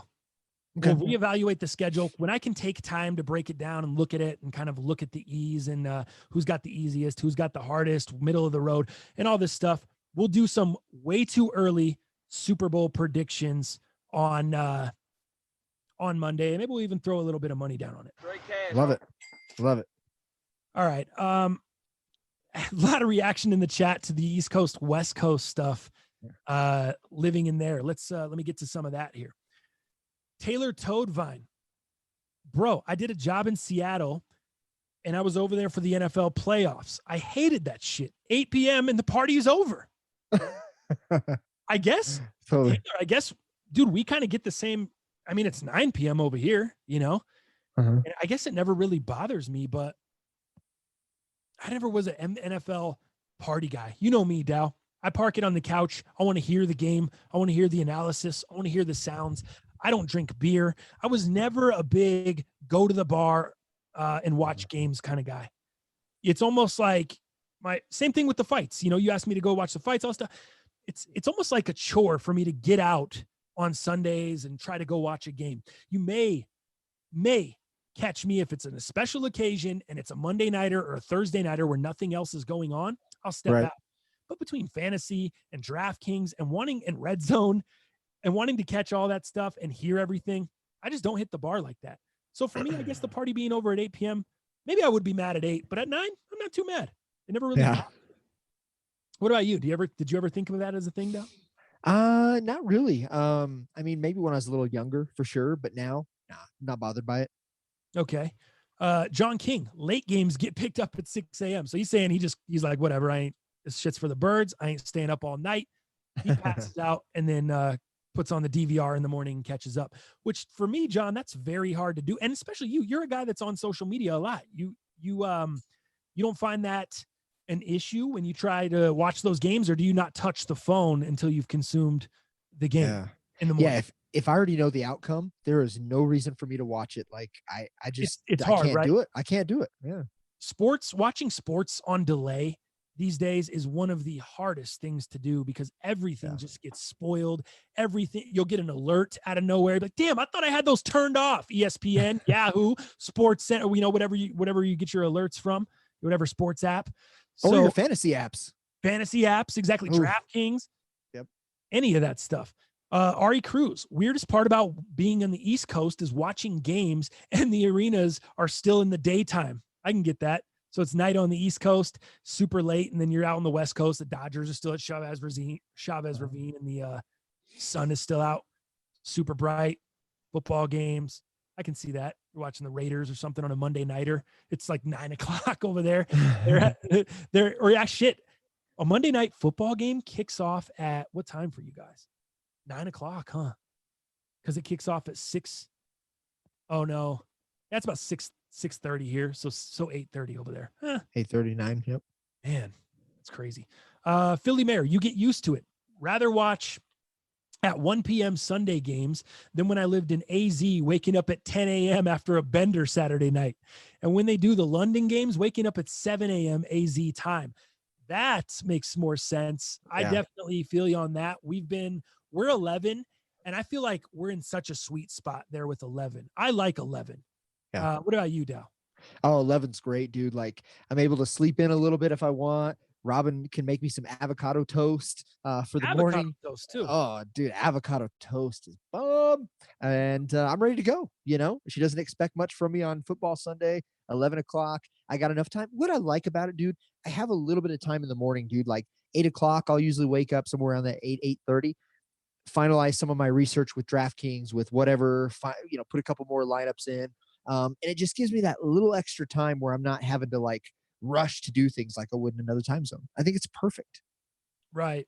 Yeah, I feel you on that. For sure. Let me see. John King, how pissed I would be to have a Saturday night game, college football, ending at 8 p.m. So same kind of thing as Taylor. A lot of people want that those late night games, college football season. You want them to kind of extend into the evening a little bit more. We're only an hour later than the West Coast, so I'm not going to say I can feel you too much. I mean, if it ends at 8 there, it ends at 9 here. It's not really like I guess it does feel like a big difference. 8 is a little bit early, I guess. That's like 8 o'clock when the UFC fights start here. The hard. Yeah. So, damn, that's another thing I didn't think about. You guys are getting that hella late out there. Dude. Eagles are winning the Super Bowl. Okay. Oh wow. How much you want to put on that, Fail Beast? Hell yeah! Sorry, Dal, what were you gonna say? I cut you off. Like some of those UFC fights, I mean, they're ending like 10:30, 11 o'clock our time. So you're talking 1 o'clock. Right. East Coast time. That's crazy. TT neighborhood. TTF, the most introverted extrovert. Dude, I don't know if there's ever been a more true statement about that. That is true. Why either? I'm just particular in the way I don't know, dude. I think as I've gotten older, I don't like to be around a ton of crowds of people. And you know what I think spoiled me, neighborhood? Being in the music industry, dude. There was a point in time in the college days and when we were doing shows, like I said, I mean, I've told this before, but just opening for huge acts and having access, dude, to things that normal people didn't have access to. And I think I got spoiled by that. And just being able to walk in backstage at places, not having to wait in line at places, that shit spoiled the hell out of me. So now instead of just waiting in line and dealing with all of it, I just choose not to go out. I just choose not to deal with it at all. Well, I also think you like your comforts at home. You know, you've got your weed, you've got your trays, you got your joint rollers, you got your cones that you use. I think there's something to be said about having all that. And I know I would never ever invite you to another UFC fight. Like, to be able to hear Dana White and not have the crowd noise, there's something to that. The broadcasting, which you have the background in, really makes the experience that much better. And to have all these shit drunk heads talking over that, it's almost like disrespectful, and you don't want to be a part of that. That's That's what you're used to. That's a great point. I said that earlier. I do love to hear the announcing. I do love to hear the broadcasting, but maybe I love that a little bit more than the average person because it's the industry that I went to school for and chose to be in or tried to be in, you know? Yeah, maybe that's the case.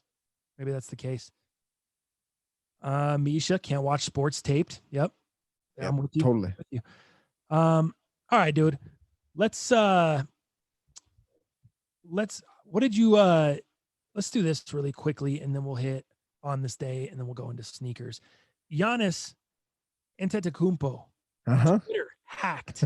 Tell me about this. I didn't even know his Twitter got hacked. Give me the story. Oh, dude, this is interesting. So what happened today and kind of how this whole thing got started was he basically said, "Hey, everybody, go into the Warriors."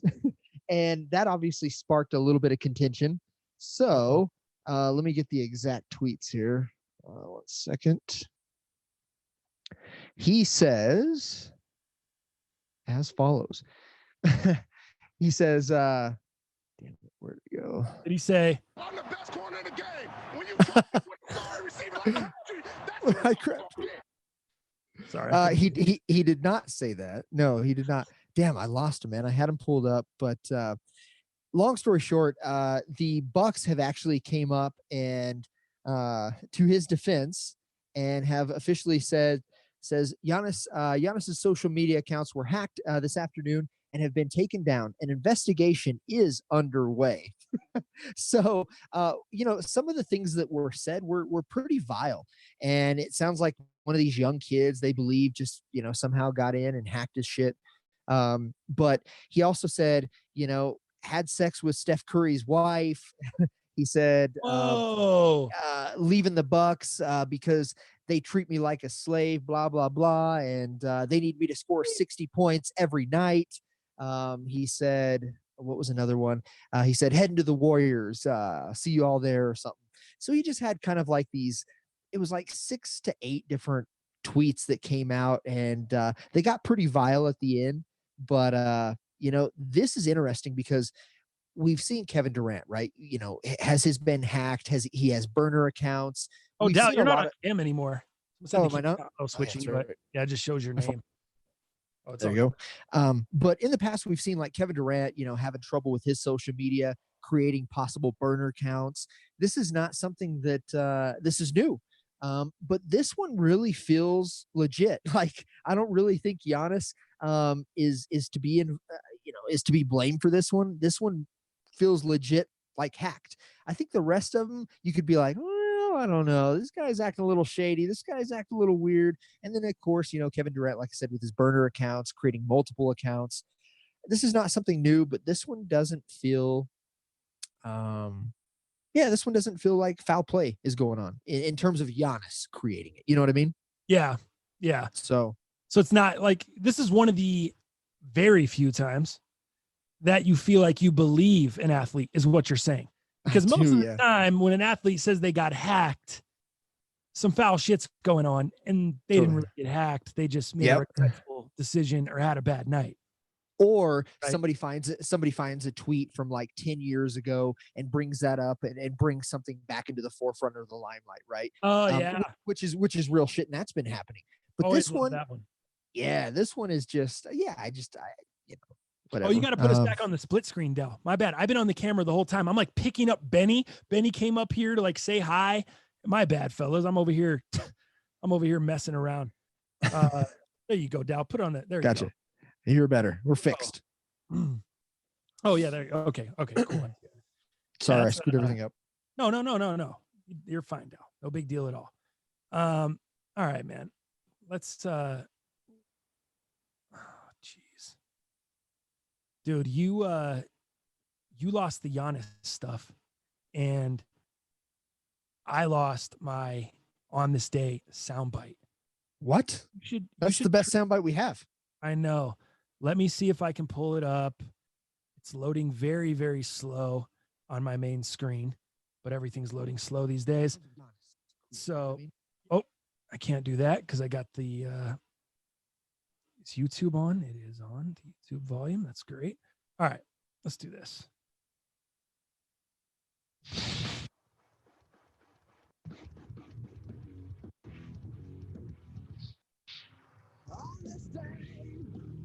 Wow. On this day, all right. Set up and coaching for YouTube now.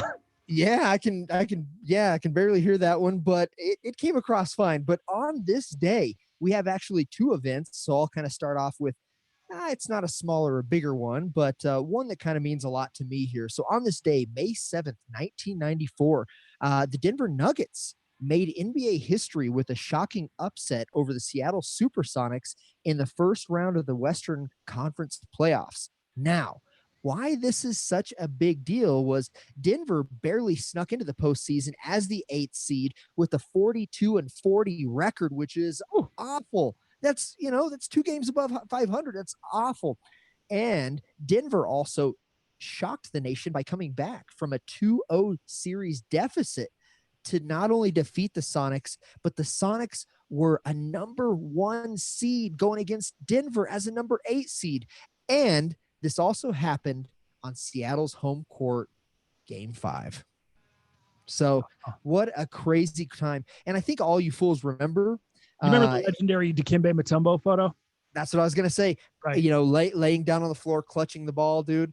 That is just pure joy, pure happiness. That image, man, will forever be burned in my retina. And for good reason. I love Mutombo, no. On any type of blocks. But man, this was a good one, man. Do you remember anything about this aside from the, of course, that image? I was really, really young, dude. I was very, Super very young. little. I don't remember. I just remember the image. I remember the picture on the Rocky Mountain News or Denver Post, whatever it was at that time. And that's about it, man. I don't really remember that run. I don't remember a ton of it, dude. And I wasn't an ADD kid. I wasn't sitting there watching sports that deep like that at that time. Right. Yeah, that was it. What's that? Was that big out in Kansas? Was that a big story out there? Anytime Denver and or Kansas City teams were doing something big, the Royals obviously were pretty good back in the day, with Mr. George Brett. You had Bo Jackson during part of that, obviously in the early 90s, 90, 91, 92. So anytime those two teams were doing anything big, it was big news. And my mom, even though we lived in Kansas, my mom was born and raised in Denver. So her family would have their parties, their celebrations, and we'd get calls from them if we couldn't make it up here, to visit.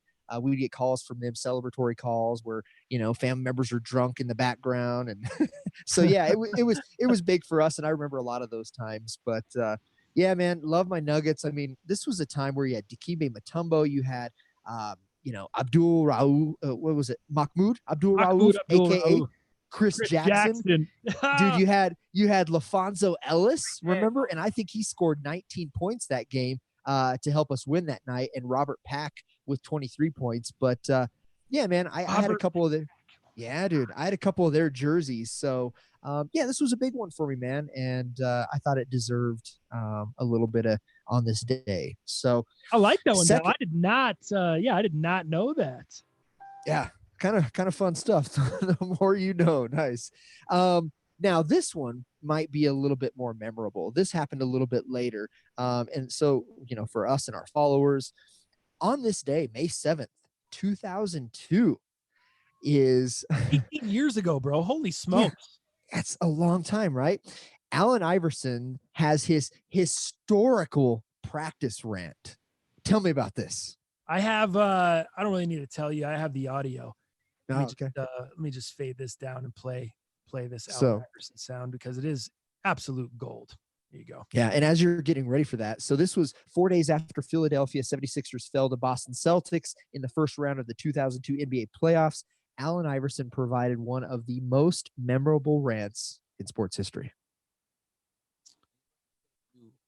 That I miss practice. If a coach say I miss practice and y'all hear it, then that's that.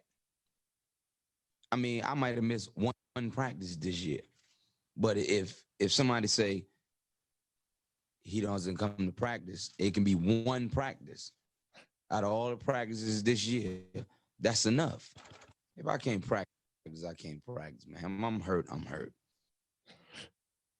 I mean, simple as that. It ain't about that. I mean, it's not about that at all. You know what I'm saying? I mean, but it's easy to talk about. It's easy to sum it up when you just talk about practice. We sitting here, I'm supposed to be the franchise player, and we're in here talking about practice. I mean, listen, we're talking about practice. Not a game. We talking about practice. Not a game. Not the game that I go out there and die for and play every game like it's my last. Not the game. We're talking about practice, man. I mean, how silly is that, man? We're talking about practice. I know I'm supposed to be there. I know I'm supposed to lead by example. I know that. And I'm not shoving it aside, like it don't mean anything. I know it's important. I do. I honestly do. But we talking about practice, man. What are we talking about? Practice. We're talking about practice, man. We're talking about practice. We're talking about practice. We ain't talking about the game. We're talking about practice, man. When you come in the arena and you see me play, don't you? You see me give everything I got, right? But we talking about practice right now. We talking about practice. Man, look, I hear you. It's funny to me too. I mean, it's strange to me too. But we talking about practice, man. We're not even talking about the game, the actual game, when it matters. We're talking about practice.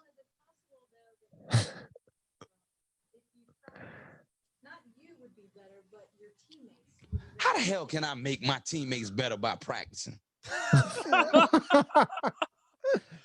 So there you go. I had a bunch of stuff clipped up because it's like a 30-minute long presser, dude. And he goes back and forth and starts arguing with different reporters. And I had a bunch of stuff chopped up, but unfortunately my computer's shitting the bed. But if you got time, go check that out. Go look it up. It's about 30 minutes long, the full interview. And there's a bunch of funny clips like that where he goes back and forth with reporters. And they're trying to let him know how he can make his teammates better by practice. They talk about his diet. They talk about, he says, right there, he says, I'm the franchise player, but he talks about him being the MVP of the league. I won MVP already, MVP of the league. This is what I've been doing. What are you telling me? How are you going to tell me anything, kind of thing? And they're basically like, well, what about coming in lifting weights? What about coming in and getting your cardio? What about coming and getting your fitness in shape? He said, and then, dude, there's a point where he goes off in there and he's like, well, what about, he's like, so if I come in here looking like Arnold Schwarzenegger, you're telling me I'm gonna win the MVP? Even though I came in here looking the way I do and I won the MVP last year. So now you're telling me I need to come in here and pump weights like Arnold and I'm gonna win the MVP. And Allen Iverson, I mean, what was he? 6 foot, maybe $170, $165, dripping wet. Yeah. Right. So his whole defense was, what, you want me to bulk up? You want me to ruin what I've already done? And AI wasn't he wasn't the best practice player. He wasn't the greatest teammate. He wasn't the greatest leader. He wasn't the greatest diet guy. He wasn't the greatest workout regimen guy. None of that stuff. But he was damn gifted, dude. Yeah, he was. Gifted. He had some incredible natural talent. I think that's all the media was trying to tell him there was like, yo, you have this crazy natural talent. You've gotten this far off of natural talent. You've gotten this far, dude, running on Taco Bell. There's a point in the press conference where a reporter asked him about going to Taco Bell during a practice, going to get fourth meal, bro, at Taco Bell. And it's just nuts because who knows what the guy really could have been. And we got a great glimpse of AI here when he came to Denver. Yeah. Up with Mello. And I mean, we didn't get any, there was no chips or nothing, but it was no fun chips. to watch. The draw was a great time, and it was very fun to watch. My sister at the time, her and her boyfriend, I think a year after Allen was here in town playing for the Nuggets, he sold his Escalade, his Cadillac Escalade, and it was all done up beautifully inside, sound system, the whole thing. He just sold it all as is. And my sister and her boyfriend at the time bought that vehicle. So we had a little Allen Iverson history in the family.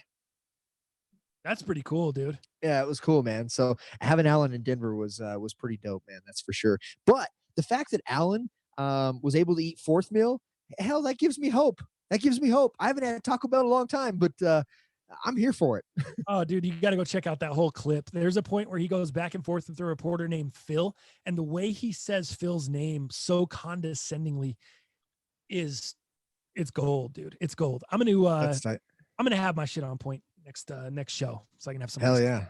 I just hope you have a better camera because the people demand you looking at your best. That's all I'm saying. Guy, they don't care. We've already. They said the sound. The sound was all.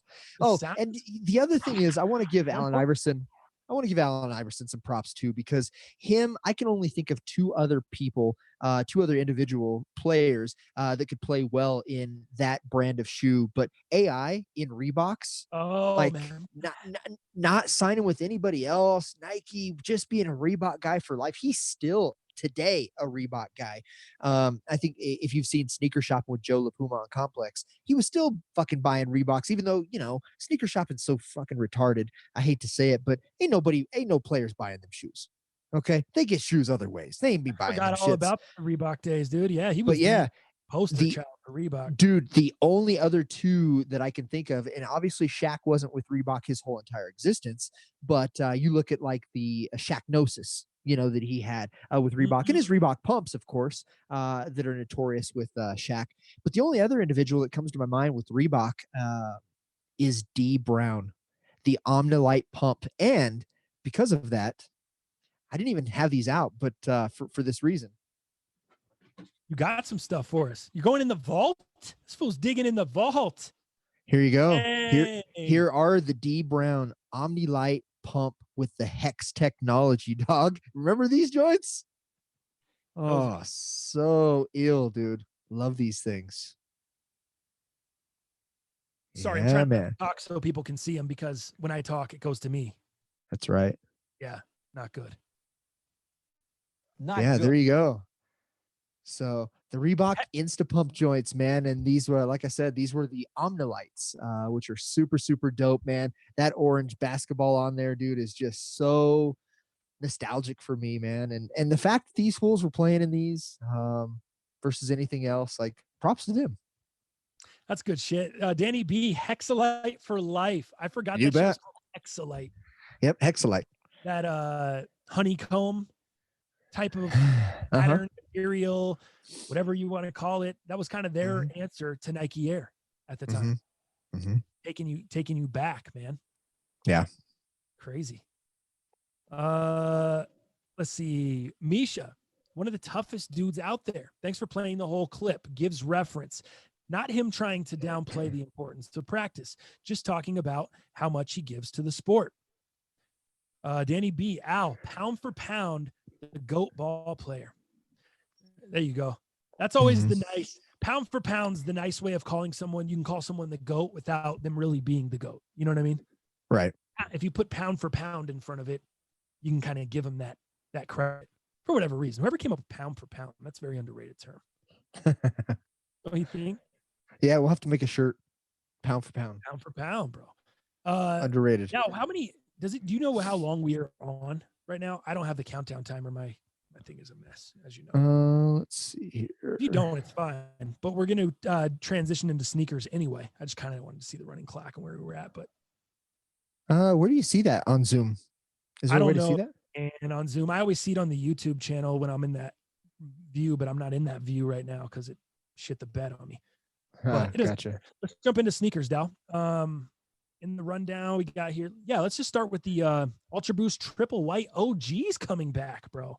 Yeah, man. Let me get the picture up for that. Yeah, this was kind of announced. It seems like about 3 or 4 days ago, some like UK site loaded them up there, and that's kind of what got social media talking. But I do have a confirmed time that Adidas is going to drop these. So While let me you're get pulling this. that up, look at these, bro. What do you know? Oh yeah, good man. Your boy. Are those Got- dead stock, fool? Hell no. These are dude, they're so dingy. Look at I got like I don't know if you can tell on this shitty webcam, but my heel cup is like fading. The Ultra Boost is scraping off there. Even the yellow, like that's a thing. That's something about this shoe, guys. If you are not familiar with the OG, with the OG 1.0 triple white, it kind of has a yellowish like tint to the prime knit underneath. You know what I'm talking about? Right, totally. Yeah, absolutely. Like a dinginess, and yes. the cage gets that way really quick. Exactly, dude. It starts to like get dingy, and it's a very weird prime knit. It's obviously 1.0 pattern, but something about it feels a little different than the other 1.0s that they came out with. And I wonder if the retroed pair is going to be similar, if it's still going to have that yellowing to the prime knit. I think so. I think they're going to stay true to fashion there. I don't think you're going to see anything different there. You're still going to have the black outsole from what I'm aware of, but this pair is scheduled to release Sunday, May 17th is when these are retroing. So if you're trying to snag a pair on the Adidas app, and I think it was weird. I think it was like a middle of the night drop, like at 1 a.m. or 2 a.m. is what I saw. So I don't know if that's going to be different here coming up, but kind of weird. So yeah, May 17th, the 1.0 triple white coming back. Originally debuted obviously in 2015 when they began to be hyped, was after they released, and Kanye was obviously spotted wearing those. I think maybe even at one of his shows. Does that sound about right? Dude, it was the very first time that anyone had ever seen the Ultra Boost. That was when Kanye rocked them. That was the very first time, not only, not just the triple whites, that was the very first time anyone had ever seen Ultra Boost. People were like going crazy because no one knew what it was. And it just created that kind of whole frenzy and everything we kind of know today. But yeah, that was the very first time he rocked it. And it's that picture of him jumping in the air. He's on stage and he's jumping and he's got his feet in the air with the all white Ultra Boosts. Yeah, back when his clothes were sick, actually. I hate the stuff that he designs now. Like the Yeezy seasons are so like just strange to me. And maybe I'm just out of touch and I'm not that kind of high fashion look. And that's fine. But man, back in the day, the season 1, season 2, like all of that stuff is just so nostalgic for me and really cool. It really opened up shoes again. And I know Ultra Boost was what really opened it up for you. NMD was for me. It really kind of got me back excited about shoes again and technology and something new. So I have had 2 pairs of 1.0 triple whites. I've obviously sold both. One in the last year, I sold a dead stock pair. I think about a year and a half ago, when money was still okay. It was kind of on its downward spiral, and I had a dead stock pair that I kind of beat up, and I don't have any longer. So for me, this isn't a must cop, but I feel like my heart's probably gonna make me buy it just because. Right. It's kind of what got started for me. Obviously the NMD, and I think it was a mesh NMD that got me in the game that I got from Finish Line one day. But the Ultra Boost, you put me on that. I got the Solar 2.0 was my first Ultra Boost, and this was like my 3rd or 4th pair. So yeah, pretty nostalgic for me, and I'm excited that they're coming back out. But this doesn't make Adidas good. This doesn't make Adidas better. This isn't going to bring Adidas back. I think they're just really, I just really think they're trying to play the game and trying to find their footing. I really do. They've been tripping so much and just oversaturating the whole damn market with every colorway known to man. As we saw, the Solar Pack Ultra Boost did not do much for them. You can still get those pairs super cheap. You can still get them under retail. I think Nice Kicks, by God, had a sale and you could get them like 20 or 30% off about a week ago. So again, this isn't going to bring them back. You know what I think? I heard that Kanye and the rumors, of course, of the of the Red Octobers and things like that, they may retro. I don't think so, but what are going to retro? It sounds like Nike's going to bring his trainers back. Do you remember those trainers that Kanye wore kind of before he went to Adidas? They were like those real low top joints. I'm trying to figure out what they are here. Hold up. Oh, maybe someone in the chat can help us out. If I saw him, maybe, but that doesn't sound. That's not like ringing a bell.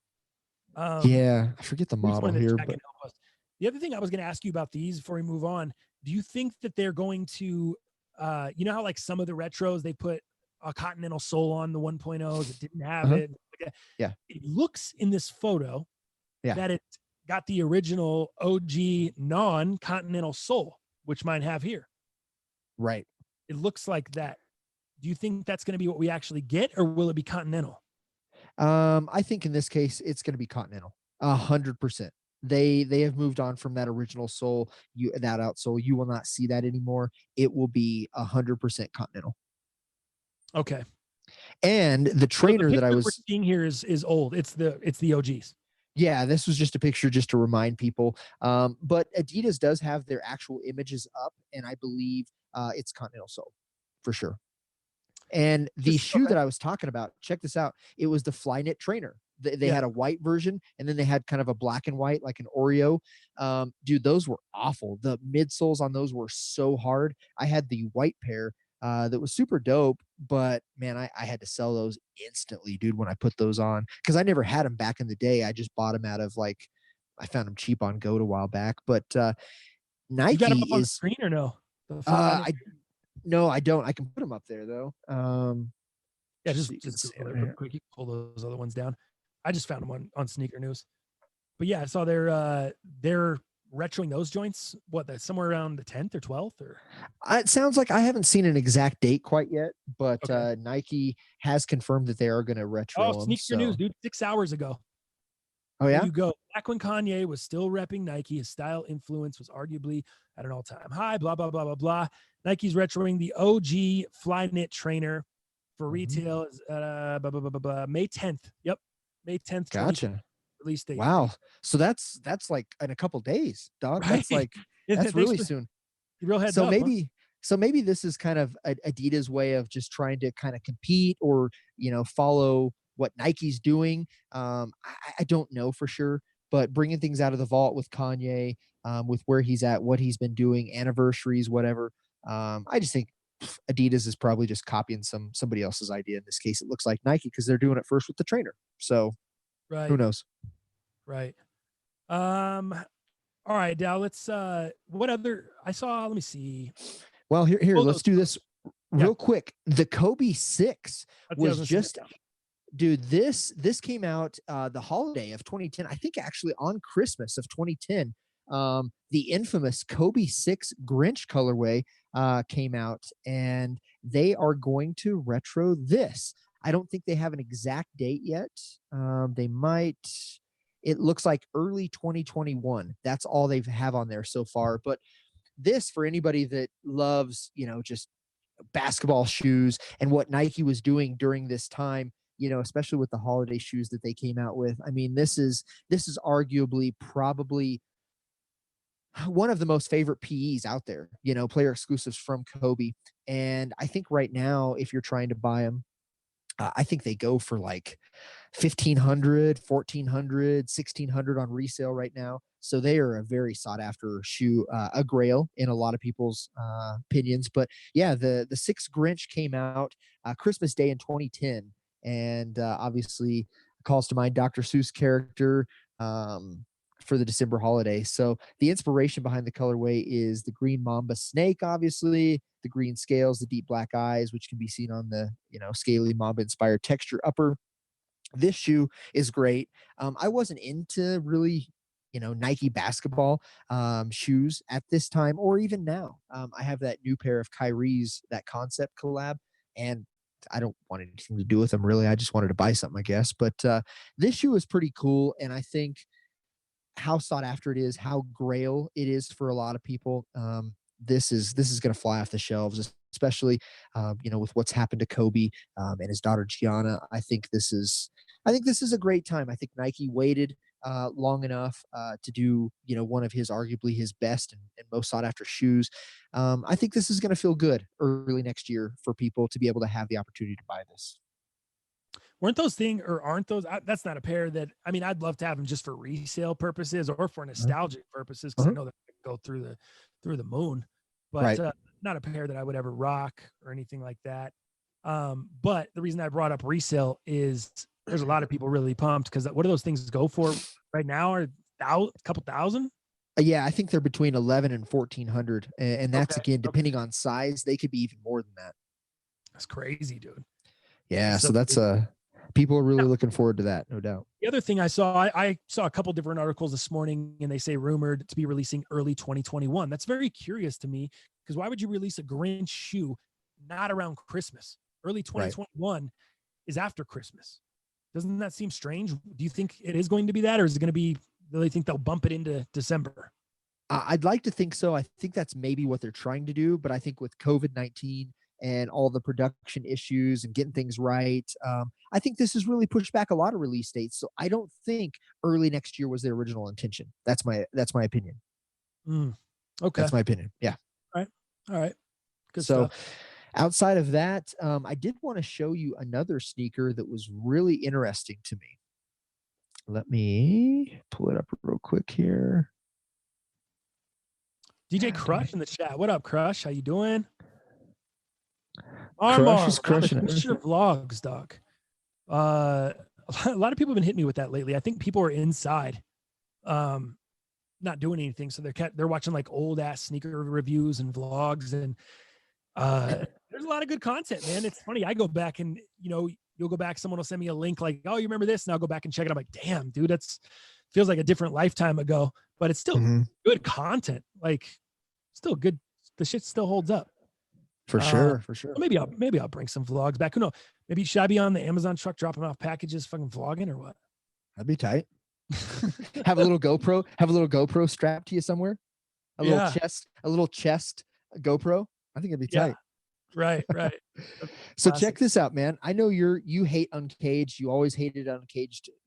Ultra Boost, anything without laces, you're automatically out. But I think this looks so comfy, so cool. So this is Nike's new running React, called the Phantom Run Flyknit 2. First impressions of that. I know, again, you're not a shoe without laces guy. What do you think about that? Yeah, not my style of shoe. Something that looks like that might be my style when I'm in my 50s.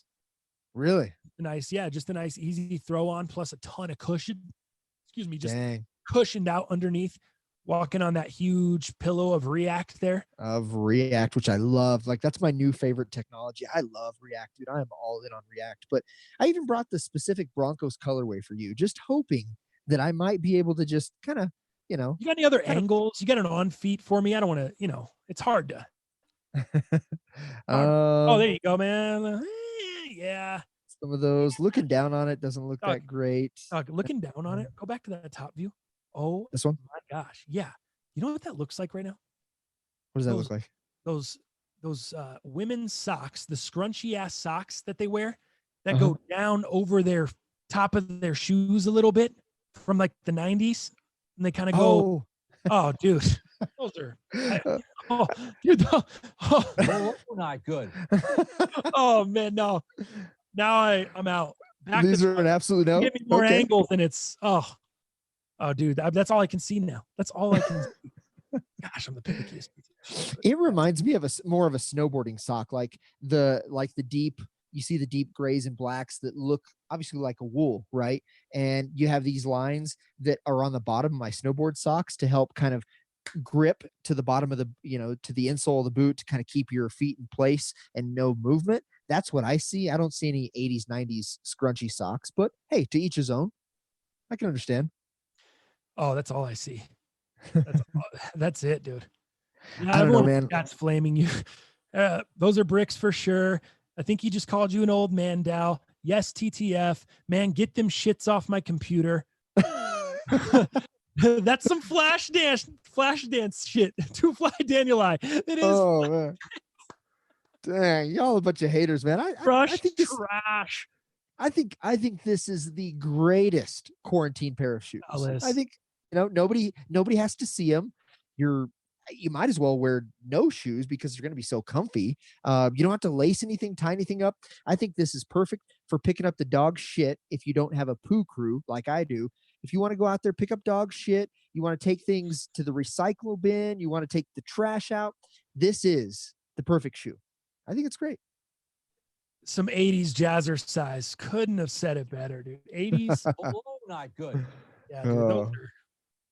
Those are I can't do it. Maybe I better check my site. What fit is this going with, John King? Yeah, it's hard telling. I don't even know if that would look good with just denim because it's that same concept, you know. Dude, there's nothing, no pants you could ride. You'd have to do joggers or you'd have to do shorts. Yeah, I think joggers. I think not even joggers. Maybe just sweatpants. Sweatpants. About the only way you can get away with these things. Yeah, dude, that's very bad. All right, move on. Yeah, I agree. Get those shits off. Let's talk about the final thing with sneakers. And then I don't have any sneakers in today, but I do have a vintage shirt that I picked up that I wanted to share. But how about the Supreme drop this morning? Were you tuned in? Were you locked in? Did you try to help the homie land the S&M Supreme BMX dirt bike? Dude, I slept in. Did you? This morning. Yes. Oh, man. I slept in, bro, and missed everything. Gotcha. Well, what about you? No, I was there. Unfortunately, bike, huh? Unfortunately, I was able to add it to cart, and then it wasn't in my cart. There was no checkout button. Typical Supreme bullshit. Wasn't surprised. I hit a couple people up with bots. They didn't have success. Proxies, all that shit. No luck. This thing retails for a whopping $18.98, just under $2,000. Now, this is a special bike. This is the 1995 BMX dirt bike, right? They don't typically make this frame anymore. They've got like a special badge on the front that does have the S&M logo, and it says, Supreme Bike on the underside of that badge. My thinking is, yes, it would have been nice to have. I probably would have ridden it. I probably would have messed around with it. I probably would have built it for sure.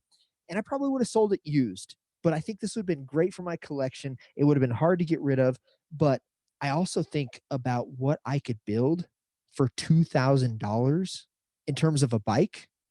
Oh my God. It would blow the damn doors off of this bike. I could build the sickest custom bike for $1,000. Fuck $2,000. So the price is really, really hard for me to do that. But I probably, if I could have got this, obviously I would have resold it, no question about it. But it would have been a cool piece to have, man. Being able to race BMX back in the day and still getting back into it now, getting my old bikes out. The nostalgic factor of this was just huge. And I think this is one of my favorite one of my favorite Supreme pieces of all time. I love the pinball machine. I thought that was great. But guitar, dude, that white Gibson. No, it was a Fender. Or Fender. The white Fender Stratocaster, which was sick. This ranks up there with those. I think this is an awesome piece. But that being said, obviously didn't have any success there with that. And I spent all my time with that, and it sounds like the sellout time was about 9.8 seconds, which I think is a lie. I think it was more like 1.3 seconds, or maybe like the stock never fucking existed. Right. Is the sellout time, but they say it was 9.8 seconds. I don't know, man. It was probably quicker than that. But did you see that they actually sold the poncho instead of it being a free gift like it was on week 1? They actually sold the ballpark poncho for $4 today. Oh, really? And they sold out. Wow, that's because Misha bought them all. Look at that. Missed on the bike, but copped the lighter sleeve and 8 ponchos. Misha Nice. contributed there. He got his 8 ponchos. That's tight. The lighter was cool. I wasted too much time with the bike and got frustrated. I should have picked up the lighter for you because I know that would have been up your alley, but I did not even try for the lighter. I apologize. No, it's all good, dude. I'm fine. I have plenty of lighters. I got the Supreme Zippo. That one is cool because, Like, why is it waterproof? Water resistant? Yeah. The cap, you can you take it with your swim trunks, throw it in your That's pocket, kinda sick. shorts or whatever. You get pushed in the pool. Yeah. Kind of nice. Just tuck the Gotcha. lighter. It's a waterproof light. You still gotta. It's just like the Supreme. Remember the lighter chain I got? Yeah. That is one of my favorite pieces. I use that all That's the a time. sick piece. Love it. It's great. It's easy for me. I can throw it on around my neck, tuck it into my shirt. It's like a official, like a referee with a whistle, literally right around the neck. That thing is similar. You have to buy your own lighter and you just stock it in the case, and then it makes any lighter that fits in the case waterproof. Yeah. Gotcha. That's what you're looking at there. That's cool. The only other thing that was really huge, not to me necessarily, but the Supreme Barber, that is how you pronounce it. I'm pretty sure from the videos that I watched. Barber is a company, obviously in the UK, and known for high prices, higher fashion stuff that like you and I franchise wouldn't normally buy or understand. And the waxed cotton camp hat and the waxed jacket were two of the biggest pieces. Here's your waxed cotton jacket here. They were looking at, but these pieces were pretty big. I can't remember what the retail. I think it was about 400 on these, but the hat and the waxed cotton jacket were kind of the two big pieces from the Supreme Barber collection. Anything else outside of that, I wasn't. I wasn't a big fan of this week. Like there wasn't a lot of stuff for me. You had the waxed cotton waist bags. Again, I just bought the fanny pack that I showed you 2 casts ago. Most of this stuff, like this dog raglan shirt, has like this old, I think that's an American Bulldog on the front with the tongue hanging out. I just don't like the print. I love dogs, but there's nothing about that print that says buy me. So, okay, wait. So the picture of the dog is all cool, but if it was different Supreme print, you'd be in? Maybe because what I do, dude, I love the 3/4 sleeves. I love those type shirts, like baseball shirts, 3/4 sleeves, whatever you want to call them. I love that, but the print just really doesn't. I'm a big dog fan. It just doesn't do anything for me, man. So I wasn't about that. I like the Supreme on the sleeves. I like the Supreme on the sleeves. Sorry, when you said print, I thought you meant font. No, sorry. About the dog picture itself, you're not a fan of. Yeah, the actual screen print itself. What's that guy? I don't know. I just screen print. Yeah, I don't know. No, I just don't like the image. I love dogs, but I just don't. The image doesn't do anything for me. So, so I didn't mess with that, and the hats, and to me, nothing that great, dude. Could I have won a bull? I need that bull snapback you got. I need that. Oh yeah, today, dude. I had the Chicago Bulls goat shorts on.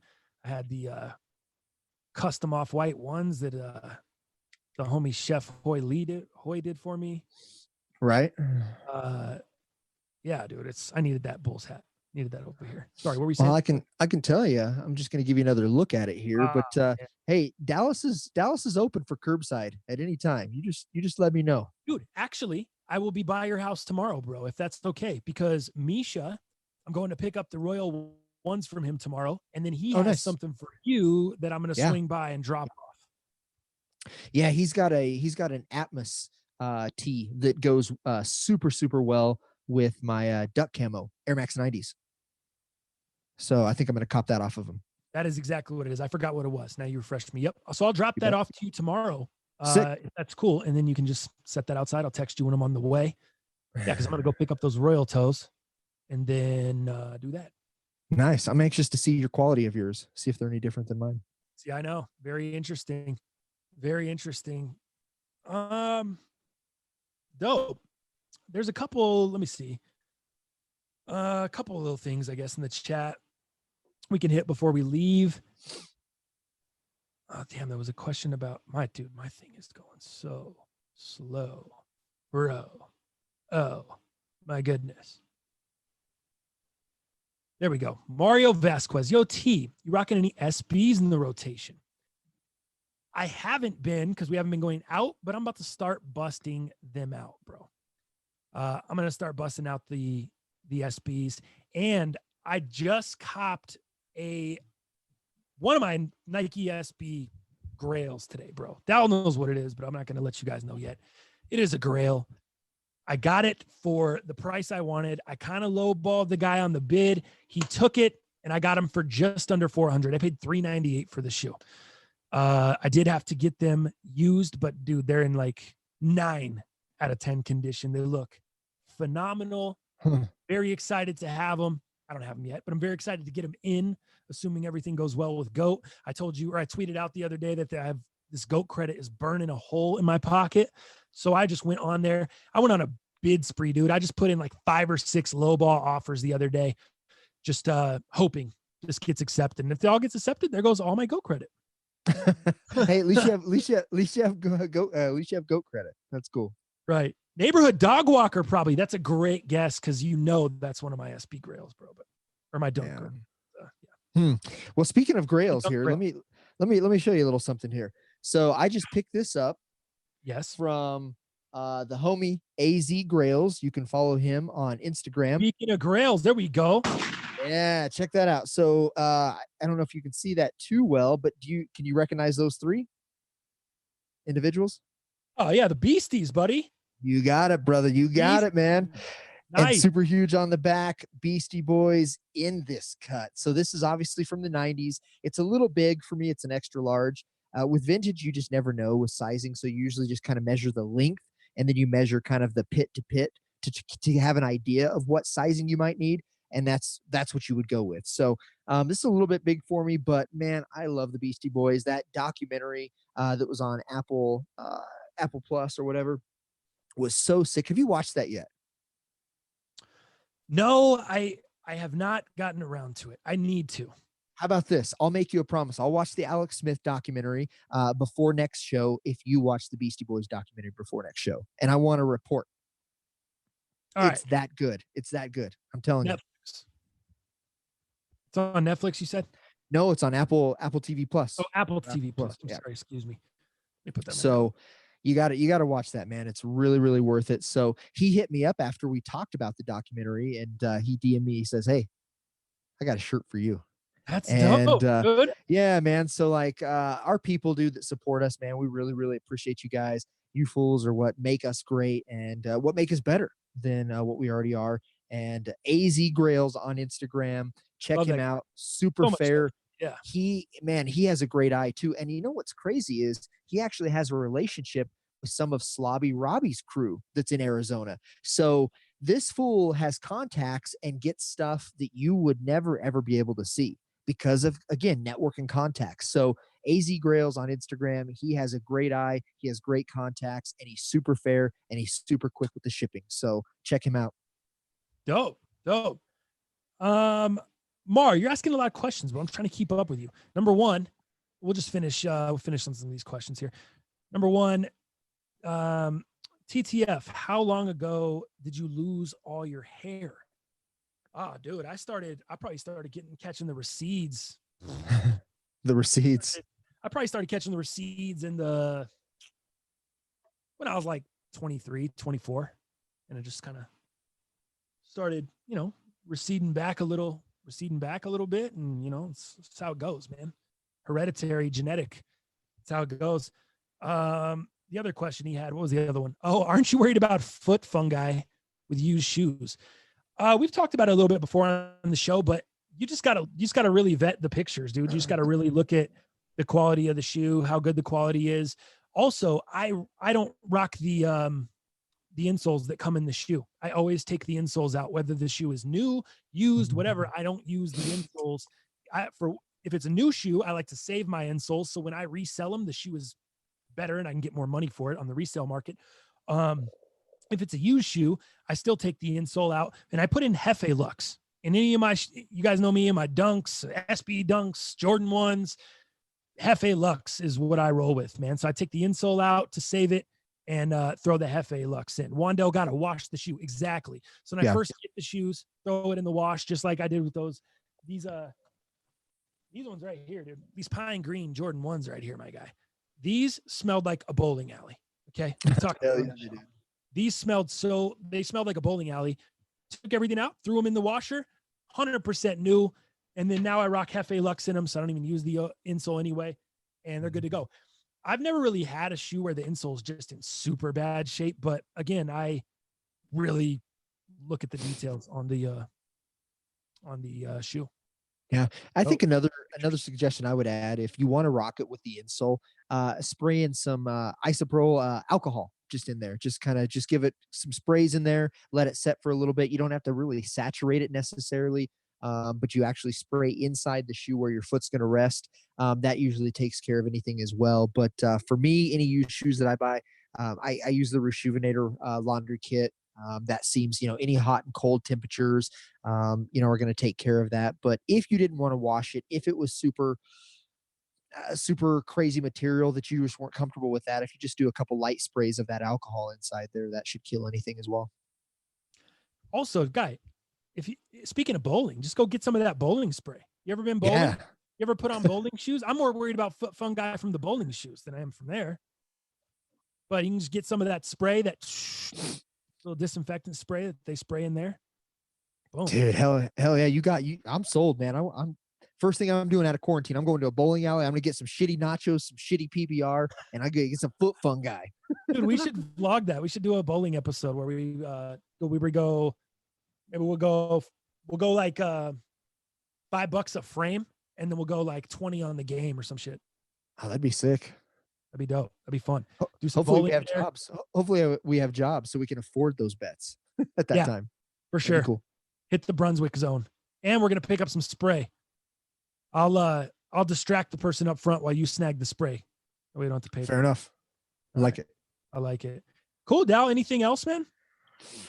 I think that's it, man. Sorry about the technology issues. We will be better, but it's one of those things where you just kind of have to start, and we've said it before, like if we would have never started the vlog, it would have never got better. We would have never gotten better. We would have never, the show would have just never started. So sometimes you just have to start things and kind of figure it out as we go. But it's time to add the soundboards. It's time to bring the show back. And we thought, hey, it is what it is, and it's where it's at, and let's give it a shot. But we'll continuously get better. So appreciate you fools rocking with us. Hell yeah! Couldn't have said it any better, Dow. Anything that goes for you guys too, man. Anything you've been thinking about doing, just start. You're not going to be the greatest when you first start. I promise you it's going to suck, and I promise you it will get better. It's the plotting and the planning and the trying to make it perfect before you actually do it that really not only sets you back, but often causes a lot of people to not even pursue it, not even start. So there you go. MUP face masks neighborhood. Thank you, dude. I am in talks with my sister to get these cracking. She's been making masks, sick masks too. She made me a mask the other week, dude. It is ill. It's got the little metal piece in there, so it kind of clamps around your nose. So I don't know if you've noticed, but going out with your mask, when you start talking a lot, it starts sliding down. You constantly have to adjust it. This bit fits like a glove, bro. Like not OJ's glove either, just like Gary Payton glove, dog. Nice. Yeah. So I'm in talks with her. I'm going to try to get some MUP masks. We might do a limited run on there. So be on the lookout for that, man. It's the most underrated masks coming your way. I like it. Dope. Well, thank you guys. Appreciate you guys checking out the show today, man. Like Dal said, we'll have the technology stuff. I can't promise it'll be perfect next time. It'll be a little better and a little better and a little better each time. Appreciate you guys tuning in, man. Enjoy your Friday. Enjoy your weekend. And we will see you fools on Monday. Later.